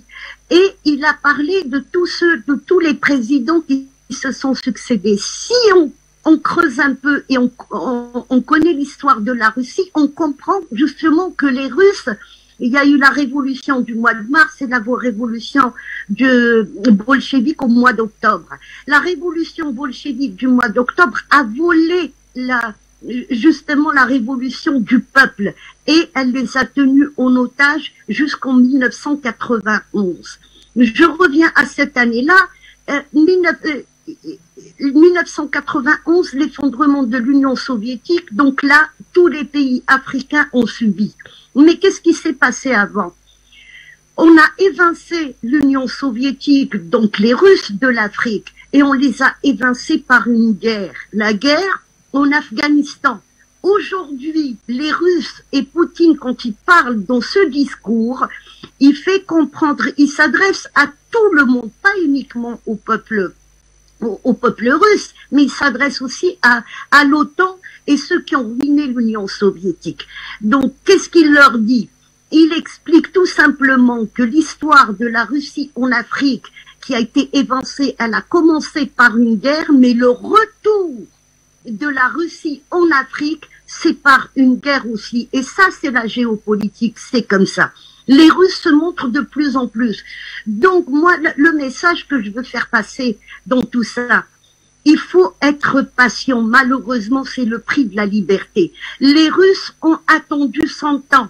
Les Algériens ont attendu 132 ans et ce n'est pas fini. Nous ne sommes pas complètement libres. Nous avons des endocolons. Nous avons, là, on l'a vu récemment, l'Algérie va vers l'anglophonie. Il y a tous ces endocolons qui sont sortis pour dire, ben non, on reste dans le français alors que la technologie, c'est l'anglais. Donc, il faut faire très, très attention. Ce que je vous dis là, essayez de déchiffrer bien mes paroles, essayez de comprendre. Il ne faut pas que cette fois-ci, je dis notre révolution, je parle de tous les Africains. Il ne faut pas que notre révolution nous soit volée. Et il y a des gens qui travaillent en douce. Je vais vous donner la preuve. Il y a quelque temps, j'avais dit, il y a une très forte relation entre le Cameroun et l'Algérie. Certainement, et j'ai vu sur les commentaires sur Facebook, qui n'ont pas cru. Mais 10 jours après ou 15 jours après, nous avons vu des signatures d'accords militaires. On ne signe pas d'accords militaires du jour au lendemain. C'est qu'il y a un travail qui s'est fait bien avant. Il y a eu des rapports entre les deux armées bien avant, les deux présidents bien avant. Donc ça prouve qu'il y a des gens qui travaillent et qui essayent de faire avancer les choses. Il ne faut pas leur saboter leur travail parce que nous allons vers une véritable liberté. Tout se joue maintenant. Je dis bien, avec les Russes, ça a commencé par une guerre et ça se termine par une guerre.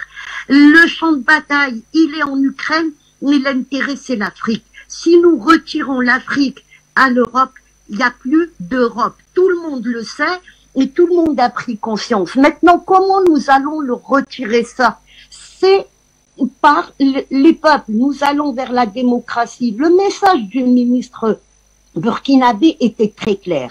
Et je rejoins monsieur Batengene. Eh ben, le gouvernement actuel veut une légitimité par le peuple et faire la même chose que le Mali. Donc, ayez un peu confiance dans tout ça. Le Burkina, c'est un pays enclavé. C'est un pays déstabilisateur, tout peut partir par là. Pourquoi le terrorisme, il est au Burkina? Pour la simple raison, quand ils vont opérer ailleurs, ils reviennent au Burkina et là, ils sont pas poursuivis parce qu'il n'y a pas d'accord entre tous ces pays-là. Donc, il y a tout ça, nous le savons. Et les gens qui travaillent aussi dans les laboratoires africains, pour l'Afrique, le savent aussi. Donc, il faut pas saccager ce qui a été fait au Mali et ce qui a été fait en Algérie et ce qui est en train de se faire ailleurs. L'Algérie 2019, le Mali 2020, c'est pas fini, c'est pas fini. On n'a pas encore fini. Nous allons voir aujourd'hui que va donner cette visite. Et puis le Burkina, ça va venir. Soyez patients, mais surtout soyez vigilants. Je vous ai cité là quelques révolutions qui ont été volées, notamment la Révolution française, et ils ont jamais récupéré. Le peuple français est au plus bas aujourd'hui, et les Russes ont réussi à récupérer avec un homme qu'on appelle Poutine, mais avec un homme qu'on appelle Medvedev aussi. Cet homme-là est très important dans l'histoire de la Russie, et c'est l'homme de l'ombre. Ce qui est en train de se faire, c'est Medvedev. Pas que Poutine. Donc, ayez confiance, sortez, manifestez, faites, tous les vendredis, comme nous avons fait, nous les Algériens, comme on fait nos frères maliens, manifestez, donnez la légitimité pour aller vers des accords avec la Russie, mais sachez une chose, que tant qu'il n'y a pas un gouvernement et un président qui a été élu, le champ de manœuvre est très difficile, il est très restreint, donc il ne faut pas bousculer et il ne faut pas casser ce qui a été fait.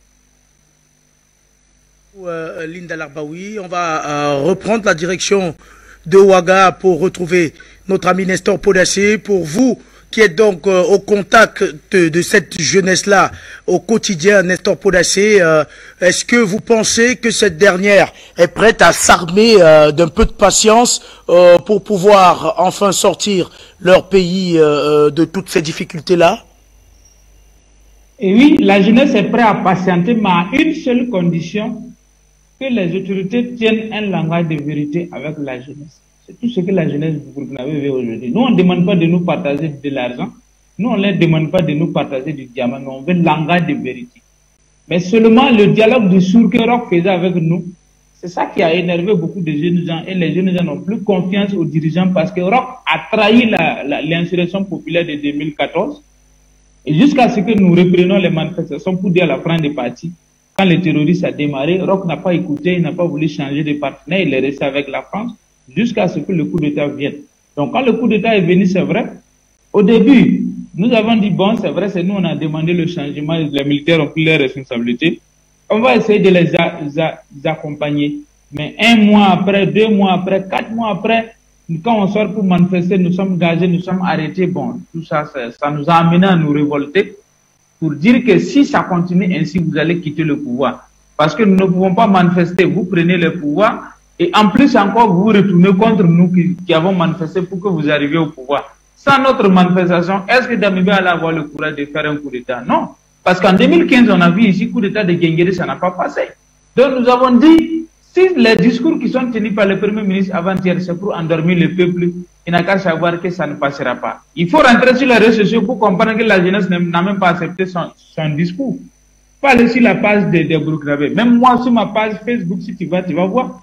Nous, on a dit qu'on n'est pas né de la pluie de la dernière génération. Si le gouvernement veut qu'on le croie, quand nous allons demander autorisation pour manifester, qu'on autorise et qu'on encadre cette marche-là pacifiquement comme au Mali. Voici le seul langage que le gouvernement peut tenir actuellement pour rassurer la jeunesse. Sinon, quand on sort, on interdit les manifestants et on nous gaze, on fait arrêter nos camarades. Cela fait qu'il y a une crise de confiance entre les autorités et puis nous. Donc, il faut qu'ils comprennent. Tant qu'ils ne vont pas aller dans la posture du peuple, même, ne serait qu'il n'est pas autorisé, même s'ils n'autorisent pas et qu'ils ne gazent pas, c'est compréhensible. Voilà, mais vous n'autorisez pas. Nous sortons aussi pour manifester pacifiquement, vous nous gazez. Alors finalement, qu'est-ce que vous voulez? En ce moment, vous mettez le peuple là-dedans parce que tout le monde n'a pas la capacité d'analyse comme nous autres. Voilà. Même nous autres, qu'est-ce qui va nous faire croire? Parce que depuis 87, je vous dis bien, depuis 15 octobre 1987, ça fait plus de 30 ans que le peuple est berné. Le peuple est enfariné. Pourquoi les leaders religieux du Burkina Faso ne parlent pas? Pourquoi les leaders traditionnels ne parlent pas? Pourquoi les leaders des partis politiques ne parlent pas? Pourquoi les leaders d'opinion ne parlent pas? La seule personne qui a eu le courage, qui est un président de parti, qui a eu le courage de rejoindre notre lutte, c'est Madame Yeli Monique Kam, qui a eu le courage de nous rejoindre dans la rue. Sinon, aucun dirigeant politique n'a eu le courage de nous rejoindre. Et ceux-là sont tous les produits du système. Est-ce que la transition prépare une candidature pour transmettre le pouvoir à ces gens de personnes? Si c'est ça, nous, la jeunesse, on dit non. Voilà pourquoi nous avons commencé notre campagne tout de suite. Et nous avons dit, les politiciens qui ne vont pas nous rejoindre dans notre combat dans la rue actuellement, pendant les élections à venir dans 2 ans, il ne faut pas que la population va les voter. Ces gens-là ne doivent pas arriver au pouvoir. Donc c'est maintenant que nous voulons voir leur sincérité. Et malheureusement, beaucoup sont encore dans l'émitisme, dans l'attentisme. Parce que le jour que l'ambassadeur nous a insultés, c'était presque devant les présidents des partis politiques et des leaders religieux. Je me rappelle très bien, le responsable des religions catholiques était là, les responsables des musulmans étaient là, le président des partis politiques de Roch-Marc Christian Kaboré était là, le CDP de Blaise Compaoré était là, et les Ablas et Ouedraogo le faisaient autrement. Beaucoup de responsables, de leaders, et même soi-disant OSC. C'est ce que j'ai dit, ces OSC fantoches, lèche-bottes, qui sont financés par le réseau de Jacques Soros, qui sont financés par l'Union européenne, qui sont financés par l'ambassade de France. C'est la même là que nous on sort pour manifester, qui nous disent, ouais, vous vous trompez d'ennemi, le terrorisme au Burkina, c'est entre nous, et faut pas en vouloir à la France. Mais actuellement, ils me connaissent. Moi, je pique mal. Quand tu me dis ça, je te ramasse en même temps. Même j'étais devant une autorité la fois dernière, et quand l'autorité me disait oui, le problème terroriste entre nous. Je ne sais pas à quel moment je l'ai ramassé même avec des propos discourtois sans m'en rendre compte. Je dis c'est parce que tu es autorité, sinon moi j'allais te gifler et puis on va parler d'abord. Je dis si tu me dis que ce n'est pas la France qui est notre problème là, entre toi et moi dans le bureau là, je ne sais pas qui va courir et puis laisser qui est. Il faut arrêter ces bêtises là. Dis à la France, si la France n'est pas notre problème, de prendre sa base militaire à Cambouensin ici, parce qu'on parle de 300 hommes, mais moi je ne crois pas. J'ai des frères qui sont militaires, ils sont plus que ça. La base militaire des Français qui est à Cambouensin, à Ouagadougou ici là, c'est une base qui est très grande. De soulever ça emmener en France, de fermer. Si maintenant les terroristes vont continuer, on va voir. Puisque les terroristes sont formés à Jacquesville, je précise très bien, ils sont formés à Jacquesville en Côte d'Ivoire. Et leur armement, leur ravitaillement passe par la Côte d'Ivoire. Ça rentre ici, Ouagadougou qui est le relais, Cambouensin, et maintenant ça rentre maintenant en brousse pour ravitailler les terroristes. Donc, personne ne peut nous berner. Tant que cette base militaire est en Côte d'Ivoire, tant qu'une base militaire de la France est au Niger et au Burkina ici, le Sahel ne connaîtra jamais la paix à 100%. Donc, il faut que les bases militaires françaises quittent. Tant que ça, c'est pas fini entre nous et puis la France, on n'aura pas la paix. Parce que c'est eux les parrains des terroristes. Donc, ceux qui disent que le problème des terroristes du Burkina, c'est entre nous Burkinabés, c'est pas la France, c'est des aliénés et c'est des intellectuels. Et c'est eux-mêmes qui sont complices du terrorisme parce qu'ils mangent dans le système. Ils ne veulent pas que notre lutte aboutisse, parce que si notre lutte aboutit, ils ne vont pas gagner à manger. Et c'est eux qui cherchent à nous tuer. Vous voyez, non? Il y a un de nos activistes, avant-hier, sa voiture a été brûlée devant son domicile à Ouagadougou, Serge Bayala. Moi, par exemple, le 31 juillet, j'ai échappé à la mort de justice devant ma porte ici, à Bobo-Dioulasso. Alors, donc, vous comprenez que nous avons affaire à deux ennemis. Ennemi extérieur qui est la France et ennemi exogène qui est endogène qui est les relais de la France-Afrique au Burkina Faso. Et ils sont partout dans tous les corps, que ce soit au niveau des porteurs, que ce soit au niveau des civils. Ils sont partout. Alors donc, nous disons aux autorités d'aller vite, parce que le temps passe, plus de temps à perdre. Dire que c'est une transition, il y a une pression. Non, il n'y a pas une pression. Le Mali a suivi de combien de pressions, mais le peuple est resté soudé. C'est ça aussi. Kiba a été mis sur embargo pendant combien d'années? Mais Kiba est là. La Corée du Nord a été sous sanction. Mais c'est quand même vous êtes sanctionné, que vous êtes renfermé sur vous-même, que vous travaillez pour évoluer. Moi, j'étais au Mali pendant que le Mali était sous embargo. Issa Diawara peut témoigner pendant le mois de juin pour le forum d'investissement panafricain. Pendant qu'on dit le Mali est fermé, il y a embargo, on ne parle pas. Nous, les panafricains, nous sommes allés organiser le forum d'investissement panafricain. Et nous avons vu un peuple résilient, un peuple déterminé. Donc, nous n'avons pas peur de sanctions. Le peuple burkinabé est prêt. Que les autorités n'aient pas peur. Nous, on est prêts et on a des solutions. Nous avons de la matière grise dans la tête. C'est des situations exceptionnelles qu'on attend pour proposer des solutions exceptionnelles. Donc, nous n'avons pas peur. Si c'est ça qu'il ait le courage d'avancer. Le peuple est prêt, le peuple est déterminé. Voilà, voici ce que je voulais dire. Maintenant, vouloir jouer au chat et aux souris, au jeu de cache-cache avec le peuple et avec les partenaires de l'extérieur, ça ne marche pas. Venez dire que la France, nous allons changer de partenaire et en même temps produire un discours pour dire au Mali de rejoindre le G5 Sahel, c'est incohérent. Nous, on n'aime pas ça. La jeunesse d'aujourd'hui ne veut pas ça. Nous voulons des dangades directs, nous voulons des démarches cohérentes, nous ne voulons plus de l'incohérence dans la gestion de l'État. Nous voulons de la cohérence totale. Pendant qu'on dit qu'on veut prêter à la Russie, on part recevoir toujours des ordres au niveau d'Abidjan, on reçoit des conseils au niveau d'Abidjan, on est toujours coaché par l'ambassade de France qui tourne dans tous les ministères. On voit M. Luc Alad dans tous les ministères à Ouaga ici, c'est pavaner comme il veut, aller même prendre des photos avec des citoyens burkinabés pour faire de la publicité, pour dire que l'ambassade de France est là, publier les nombres de milliards que l'ambassade de France injecte au Burkina Faso. Ça suffit, il faut que ça s'arrête. Le Burkina n'est pas sous tutelle française. Nous sommes indépendants. Si nous sommes indépendants, il faut appliquer cette indépendance-là. Si ça coince, l'autorité doit venir dire le langage de vérité au peuple, tel que les autorités maliennes le faisaient avec Choguel Maïga. Et maintenant, le peuple prend le relais. Le peuple dit, bon, voilà, ça là, nous avons vu votre bonne foi, mais vous êtes limité, vous êtes bloqué parce qu'il y a tel empêchement. Laissez-nous faire ce combat-là. Mais tant que les autorités ne vont pas tenir le langage de vérité, c'est eux-mêmes qui seront balayés par la colère du peuple. Merci beaucoup. À vous également, Nestor Podessé. Je reviens vers vous, Issa Diawara, le déficit de confiance semble être le réel problème qui se pose au Burkina Faso actuellement entre le peuple d'une part et les gouvernants d'autre part. Issa Diawara, comment donc faire pour résoudre ce déficit de confiance qui s'est installé au fil des années entre les deux parties? Il n'y a que des actes qui puissent résoudre cela. Il n'y a que des actes. C'est-à-dire qu'il faut lier l'acte à la parole à l'acte. Il faut que les deux aillent ensemble. C'est de cela qu'il est question. Damimba ne sera jamais mieux en sécurité entre les mains de son peuple. En tout cas, il est très bien en sécurité entre les mains de son peuple qu'entre les mains de la France. Je ne pense pas qu'il puisse faire le travail de Blaise Compaoré. Ce dernier a été lâché par la France à la dernière minute. Tout le monde l'a vu. La France vous suce comme quand vous avez l'orange entre vos mains. Dès que la France termine avec vous, mais elle vous jette.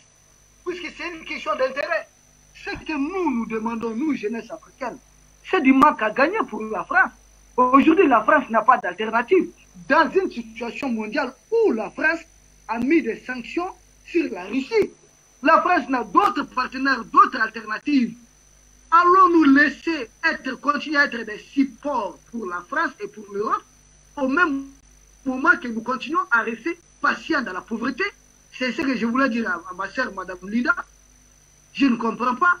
On ne peut pas. Elle a dit des choses, vraiment, 2 points, ça ne passe pas chez moi. D'abord, il ne faut pas déformer mon discours. Je n'ai pas dit qu'il faut abandonner la coopération avec la Russie et faire uniquement une coopération avec le Burkina. Ah non, je suis de ceux qui défendent bec et ongle la coopération avec la Russie pour son droit de veto. Plusieurs vidéos peuvent en témoigner. Mais cela ne doit pas empêcher le Mali d'avoir une coopération bilatérale avec le Burkina. Une coopération sud-sud, ça ne doit pas être empêché. Je ne vois pas le problème. La coopération avec la Russie, c'est la coopération stratégique, c'est la coopération d'un moment, bien sûr, tout comme la coopération, c'est-à-dire entre les États, là, il n'y a que question d'intérêt. Si le Mali, je ne sais pas quel pays éloigné du Mali, vous savez quoi, les Seychelles, le Botswana, si les Seychelles ou le Botswana peuvent aujourd'hui faire notre affaire, mais nous devons courir, aller vers ces pays. C'est ça le multilatéralisme. Je ne pense pas que la coopération avec la Russie soit une coopération tout comme nous l'avons avec la France, c'est-à-dire qu'il nous empêche d'aller vers d'autres partenaires. Bien au contraire, Sergei Lavrov même a dit que la Russie encourage une coopération multilatérale. Donc nous sommes bien d'avoir une coopération avec la Russie pour des intérêts bien précis, en termes d'armement, en termes diplomatiques, son droit de veto, mais la coopération avec le Burkina Faso, c'est une coopération entre 2 pays qui subissent aujourd'hui en Afrique le plus d'attaques terroristes. Donc nous devons avoir une coopération très très efficace jusqu'à octroyer des droits de poursuite. C'est-à-dire quand le Mali doit être en mesure de poursuivre des terroristes jusqu'à sur le territoire burkinabé, jusqu'à ce que l'armée du Burkina prenne le relais. Et idem, le Burkina doit pouvoir intervenir au Mali jusqu'à ce que l'armée malienne prenne le relais. Il ne faut que les terroristes ne trouvent nulle part où être en paix ou être tranquille entre le Mali et le Burkina. Parce que jusque-là, c'est la France qui avait des militaires au Mali, au Burkina, au Niger, je ne sais pas, au Tchad, en Mauritanie. Mais pourquoi pas nous, Africains, nous ne pouvons pas intervenir chez nous-mêmes? C'est de cela qu'il est question. C'est l'une des manières la plus efficace de mettre la France dehors. Deuxième point, vous avez parlé de la patience. Mais nous sommes patients. Ça fait plus de 10 ans que nous sommes dans cette guerre intense, asymétrique, où l'ennemi vient détruire un village et il disparaît. Il vient faire des centaines de victimes civiles et l'ennemi disparaît. L'ennemi disparaît où ça? Nous savons que les terroristes là ne vont pas dans les nuages. Où est-ce qu'ils vont? Et ils ne vont pas s'enfermer sous terre. Où vont ces terroristes-là? Mais c'est nous-mêmes dans les pays africains. Qu'est-ce qui nous empêche de mettre en place des accords bilatéraux solides pour que ces terroristes ne trouvent nulle part où se cacher? Si la France réussit à corrompre ces terroristes, si la France est forte avec ces terroristes, c'est parce que nous-mêmes, pays africains, nous sommes faibles dans nos coopérations. Il faut rendre efficaces les coopérations des pays africains. Il faut aller au-delà, sortons des discours. Nous, Africains, nous sommes en grande partie responsables de ce qui se passe. La Russie est prête à nous aider, d'accord. Mais est-ce que c'est à la Russie de dire au Burkina que peut-être la bande d'agachés que vous avez avec le Mali, il y a un terroriste dans un tel secteur? C'est à la Russie de se promener dans nos villages? Non, mais c'est à nous là, nous qui parlons les langues locales. Les terroristes sont en train d'endoctriner nos populations à partir de nos langues. Ils ne parlent pas anglais à nos populations. Les Occidentaux sont forts parce que nous autres, nous avons accepté d'être faibles entre nous. C'est ce langage de discours, c'est ce langage de vérité qu'il faut se dire. Il faut une remise en cause. Il faut pousser nos dirigeants à accélérer une coopération bilatérale entre nous. Ce n'est pas l'Occident, la frontière occidentale ici de la conférence de Berlin qui a partagé l'Afrique ne doit pas aujourd'hui être un frein dans notre combat contre le terrorisme. Ce terrorisme, nous savons qui a fabriqué le terrorisme. Nous savons à qui profite le terrorisme. Mais est-ce que le terrorisme nous profite? Non, le terrorisme est contre nous. Si le terrorisme est contre nous, Maliens, contre Burkinabé, mais qu'est-ce qui nous empêche de nous mettre ensemble pour combattre ce qui est contre nous? Nous tous. C'est ce qui est bizarre, c'est là l'incohérence dans notre combat. C'est bien d'avoir des partenariats avec la Russie. Je salue les partenariats avec l'Algérie. Mais le partenariat le plus solide aujourd'hui, c'est entre des pays qui sont ensemble victimes du terrorisme aussi. Et je ne pense pas que l'Algérie soit opposée à cela. Bien au contraire, que la Russie soit opposée à cela. Bien au contraire, la Russie soutient cette coopération. Et c'est ça, le partenariat qui respecte la souveraineté des peuples. Donc je disais, pour le cas du Burkina, pourquoi j'ai dit au Burkina, quand je parlais du Mali, c'est d'abord une étape. Tout comme le Mali a d'abord collaboré avec l'Algérie avant d'atteindre la Russie. Il y a des étapes. Le Mali a fait une grande partie du travail pour le Burkina. Quand le Mali s'est levé contre cette hégémonie française au Sahel, le Mali était seul presque. Seul des pays subsahariens. Donc on nous a traités de tous les maux, 6 mois d'embargo. Or aujourd'hui, le Burkina a trouvé un pays frère qui a déjà fait tous ces chemins. Donc nous avons dit que le Mali était phase pilote. Si ça réussit au Mali, dans les autres pays, ça peut aller très vite. Damima vient sincèrement et puis tout de suite, les choses vont très rapidement. Nous présentons Damima à l'Algérie et nous présentons Damima à la Russie. Nous présentons Damima à d'autres partenaires. Les choses vont aller vite. Damima peut directement même aller vers la Russie. Mais cela ne doit pas exclure une coopération bilatérale entre le Burkina et le Mali, entre même le Mali et le Niger. Vous savez, l'Occident ne doit pas travailler à diviser nos peuples. Vouloir accepter cela et vouloir être dans la passion, nous bomber les torses, ok, nous allons les attendre, mais à qui ça profite?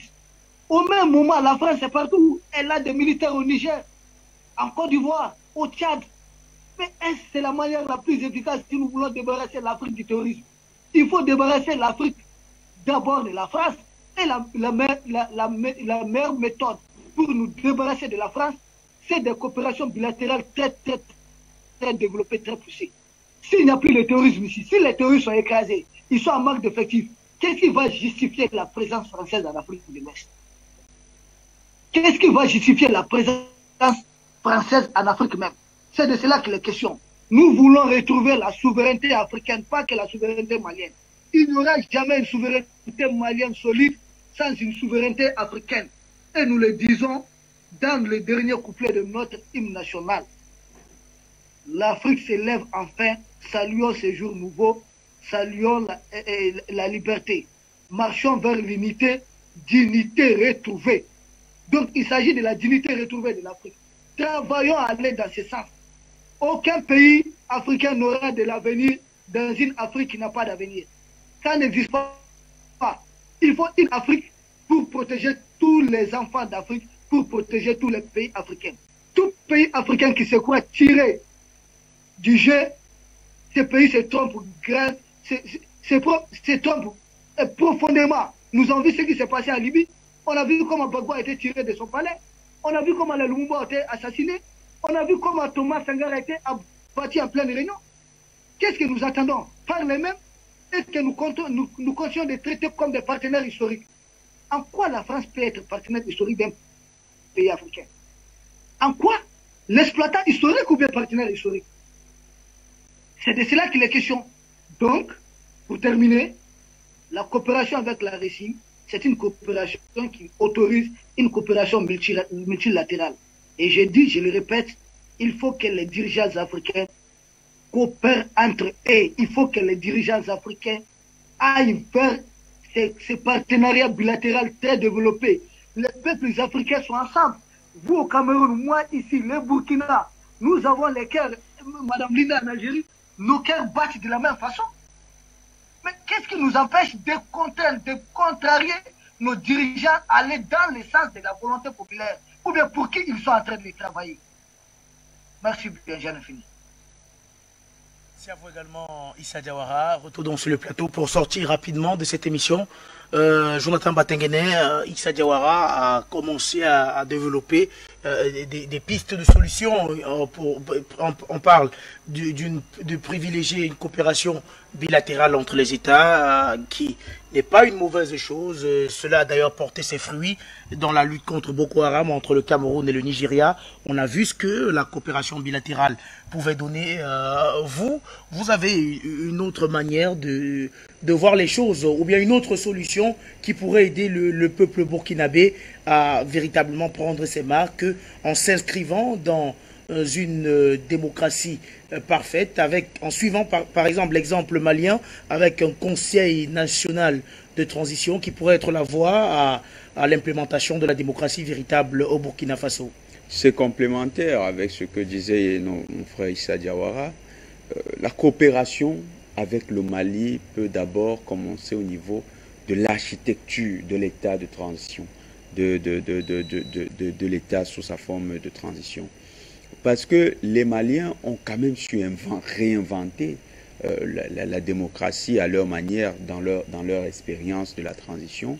Ils ont créé un conseil national de transition dans lequel, ils ont dissous d'abord l'Assemblée nationale, ils ont créé un conseil national de transition dans lequel vous retrouvez l'ensemble des parties prenantes de la nation. Vous avez des politiques, vous avez des responsables de la société civile, vous avez des responsables du clergé, et ensemble, ces acteurs peuvent discuter des éléments importants qui sont finalement adoptés dans l'agenda du gouvernement.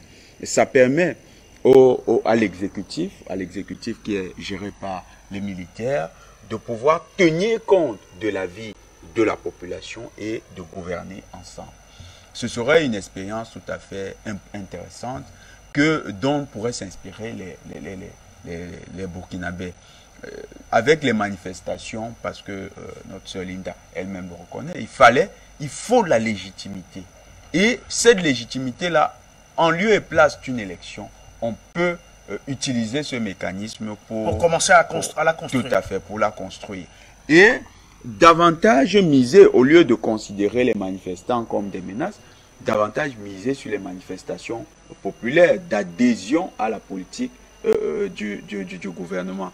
Vous savez que pendant la période d'embargo et même bien avant, dans le bras de fer diplomatique avec la France, c'est l'adhésion populaire, c'est le peuple souverain qui s'est opposé à l'ensemble des adversaires du Mali et qui a donné le souffle, le courage aux autorités de prendre des décisions ambitieuses. C'est la meilleure formule aujourd'hui pour les autorités burkinabé. Donc, dans la coopération que notre frère Issa Diawara appelle de tout vœu avec les autorités burkinabé, il y a cet élément important dont pourraient s'inspirer les Burkinabés. Et nous allons dans ce sens. Il faut véritablement que les autorités burkinabé regardent à côté. Il y a des solutions qui marchent. C'est une solution africaine, c'est une solution qui a été concoctée dans un contexte qui est carrément le même qu'au Burkina Faso. Il y a des menaces terroristes.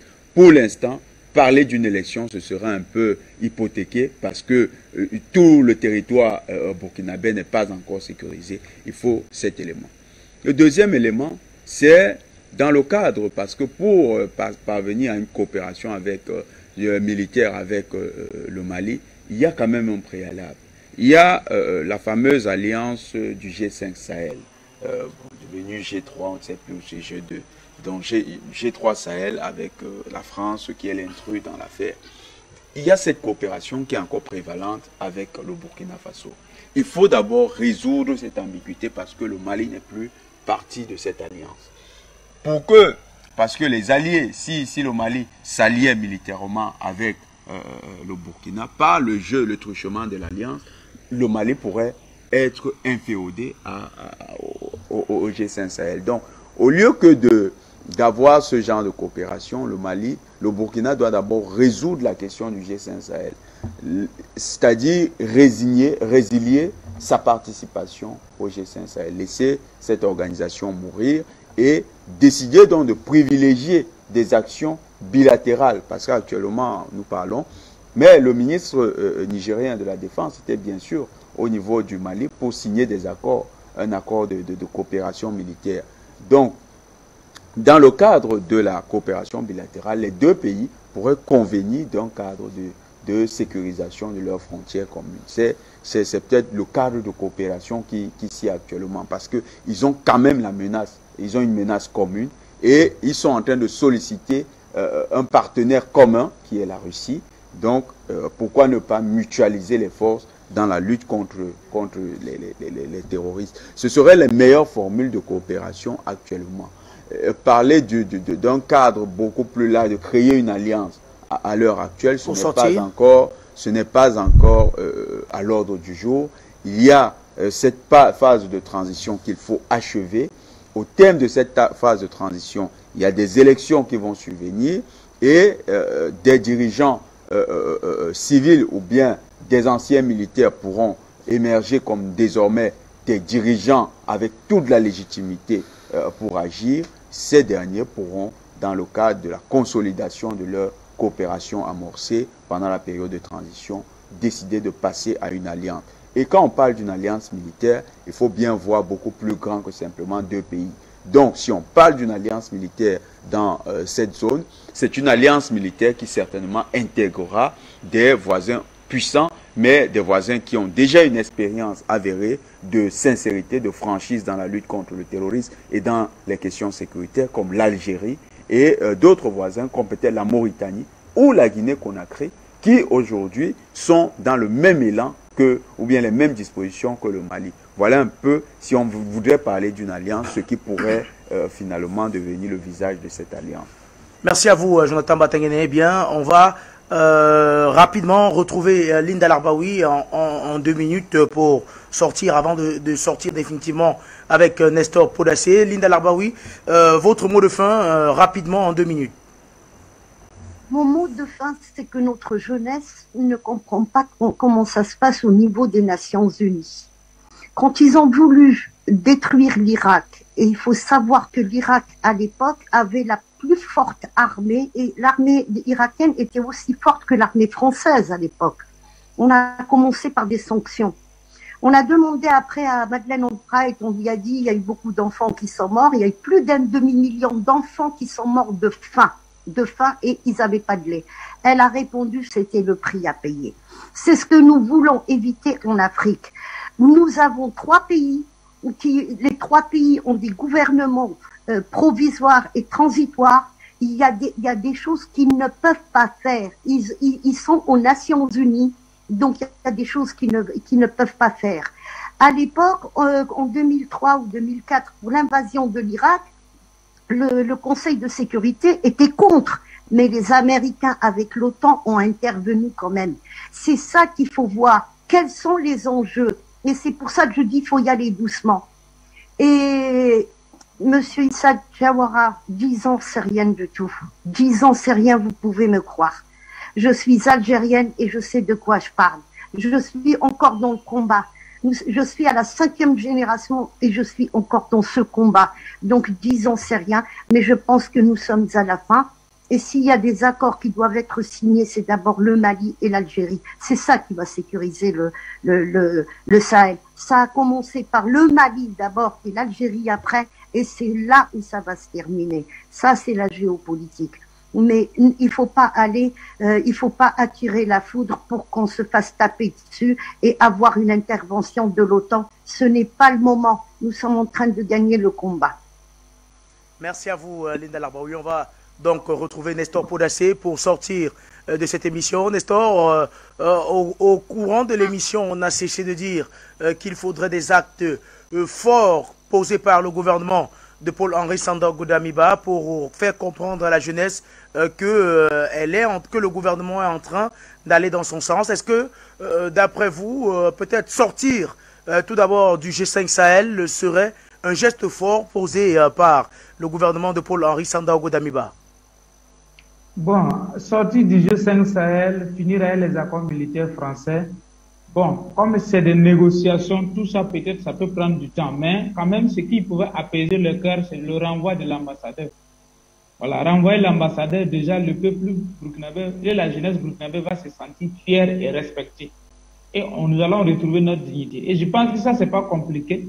C'est un décret qu'on peut signer en 30 secondes pour le renvoyer. C'est aussi simple que ça. Demander à Paris de rappeler son diplomate et d'envoyer quelqu'un d'autre. C'est aussi simple comme bonjour. Et pourquoi ça traîne? C'est ça là qui ne nous rassure pas du tout. C'est le peuple qui dit qu'on ne veut plus cet ambassadeur parce qu'il est sorti des carcans diplomatiques pour s'adresser au peuple. Donc pour moi, peut-être les autres processus peuvent prendre du temps, mais la moindre des choses, c'est de... Comment on appelle ça? C'est de dire à l'ambassadeur de partir. C'est la seule chose qui peut poser comme acte que nous trouvons que c'est moins coûteux et qui peut mettre confiance entre nous. Mais tant que ce premier pas n'est pas franchi, en tout cas, nous, on reste dubitatif et très, très méfiant. Voilà, parce qu'on a été tellement roulé dans la farine depuis des années qu'on n'a plus confiance aux dirigeants. Voilà, en tout cas, il y a une crise de confiance entre le dirigeant et le peuple. Et sauf les actes concrets peuvent nous rassurer. Et aujourd'hui, ce qui peut nous rassurer, c'est le renvoi de l'ambassadeur. Ça, quand les deux nous ont réussi, les deux fois, nous avons été catégoriques. Nous pouvons concéder les autres parties, mais le renvoi de l'ambassadeur, ça c'est irrévocable, c'est non négociable. Voilà, on mérite le respect. Si l'ambassadeur n'est pas renvoyé, la France ne nous respectera jamais. Jamais. Et ça, notre dignité n'est pas à bafouer, n'est pas à vendre aussi. Donc, quel que soit ce que ça va nous coûter, mais l'ambassadeur doit être renvoyé, ça c'est clair. Voilà, et il n'est pas le seul diplomate. Nous avons vu des diplomates qui ont déconné partout, ils ont été rappelés. Donc, ce premier point-là, ça, c'est la seule chose que le gouvernement peut faire pour donner espoir à la jeunesse, de les faire confiance qu'on est dans la même dynamique. Mais sans ça, je ne pense pas. Peut-être aujourd'hui dire qu'il faut froisser les accords, il faut faire ci. Tout ça, c'est des discours fallacieux et c'est du dilatoire. Et c'est de la haute marmaille, d'après les Ivoiriens. Nous, on appelle ça la haute manipulation. Voilà, ça ne passera plus. Nous, on est trop éveillés maintenant pour se faire berner par des paroles simplement. Ça ne marche plus. On veut des actes concrets. Et si vous êtes bloqué, sortez, dire la vérité. Vu, voici les difficultés auxquelles nous sommes confrontés. C'est ce que Choguel faisait au Mali. Et le peuple adhérait. Voilà. Mais vous ne pouvez pas vous taire, vous embourber, vous enfermer. Il n'y a pas de communication entre vous et le peuple. Et les mêmes ambassadeurs se permettent de sortir, narguer le peuple. Et vous voulez avoir le soutien du peuple. Ça ne marche pas comme ça. Ce temps-là est révolu. Maintenant, c'est langage de vérité, nous, on veut. Et la première des choses qui peut nous amener à les faire confiance, c'est de renvoyer l'ambassadeur. Moi, j'en ai fini. Merci beaucoup. Excellente journée à tous. Que Dieu bénisse l'Afrique et bénisse aussi l'Afrique média. Merci. Merci à vous également, cher Nestor Podacé. Eh bien, on l'aura donc compris, la jeunesse burkinabé est résolument tournée vers la Fédération de Russie. Elle veut tourner la page de la coopération avec la France, malgré le déficit de confiance qui s'est imposé entre les deux parties. Cette jeunesse-là semble déterminée, elle est prête à être patiente, mais dans l'immédiat, la seule chose qui pourrait calmer le peuple burkinabé, c'est de faire partir Luc Alad, ambassadeur de France, du côté de Ouagadougou. Merci à vous, Nestor Podacé. Merci à vous, Issa Diawara. Merci à vous.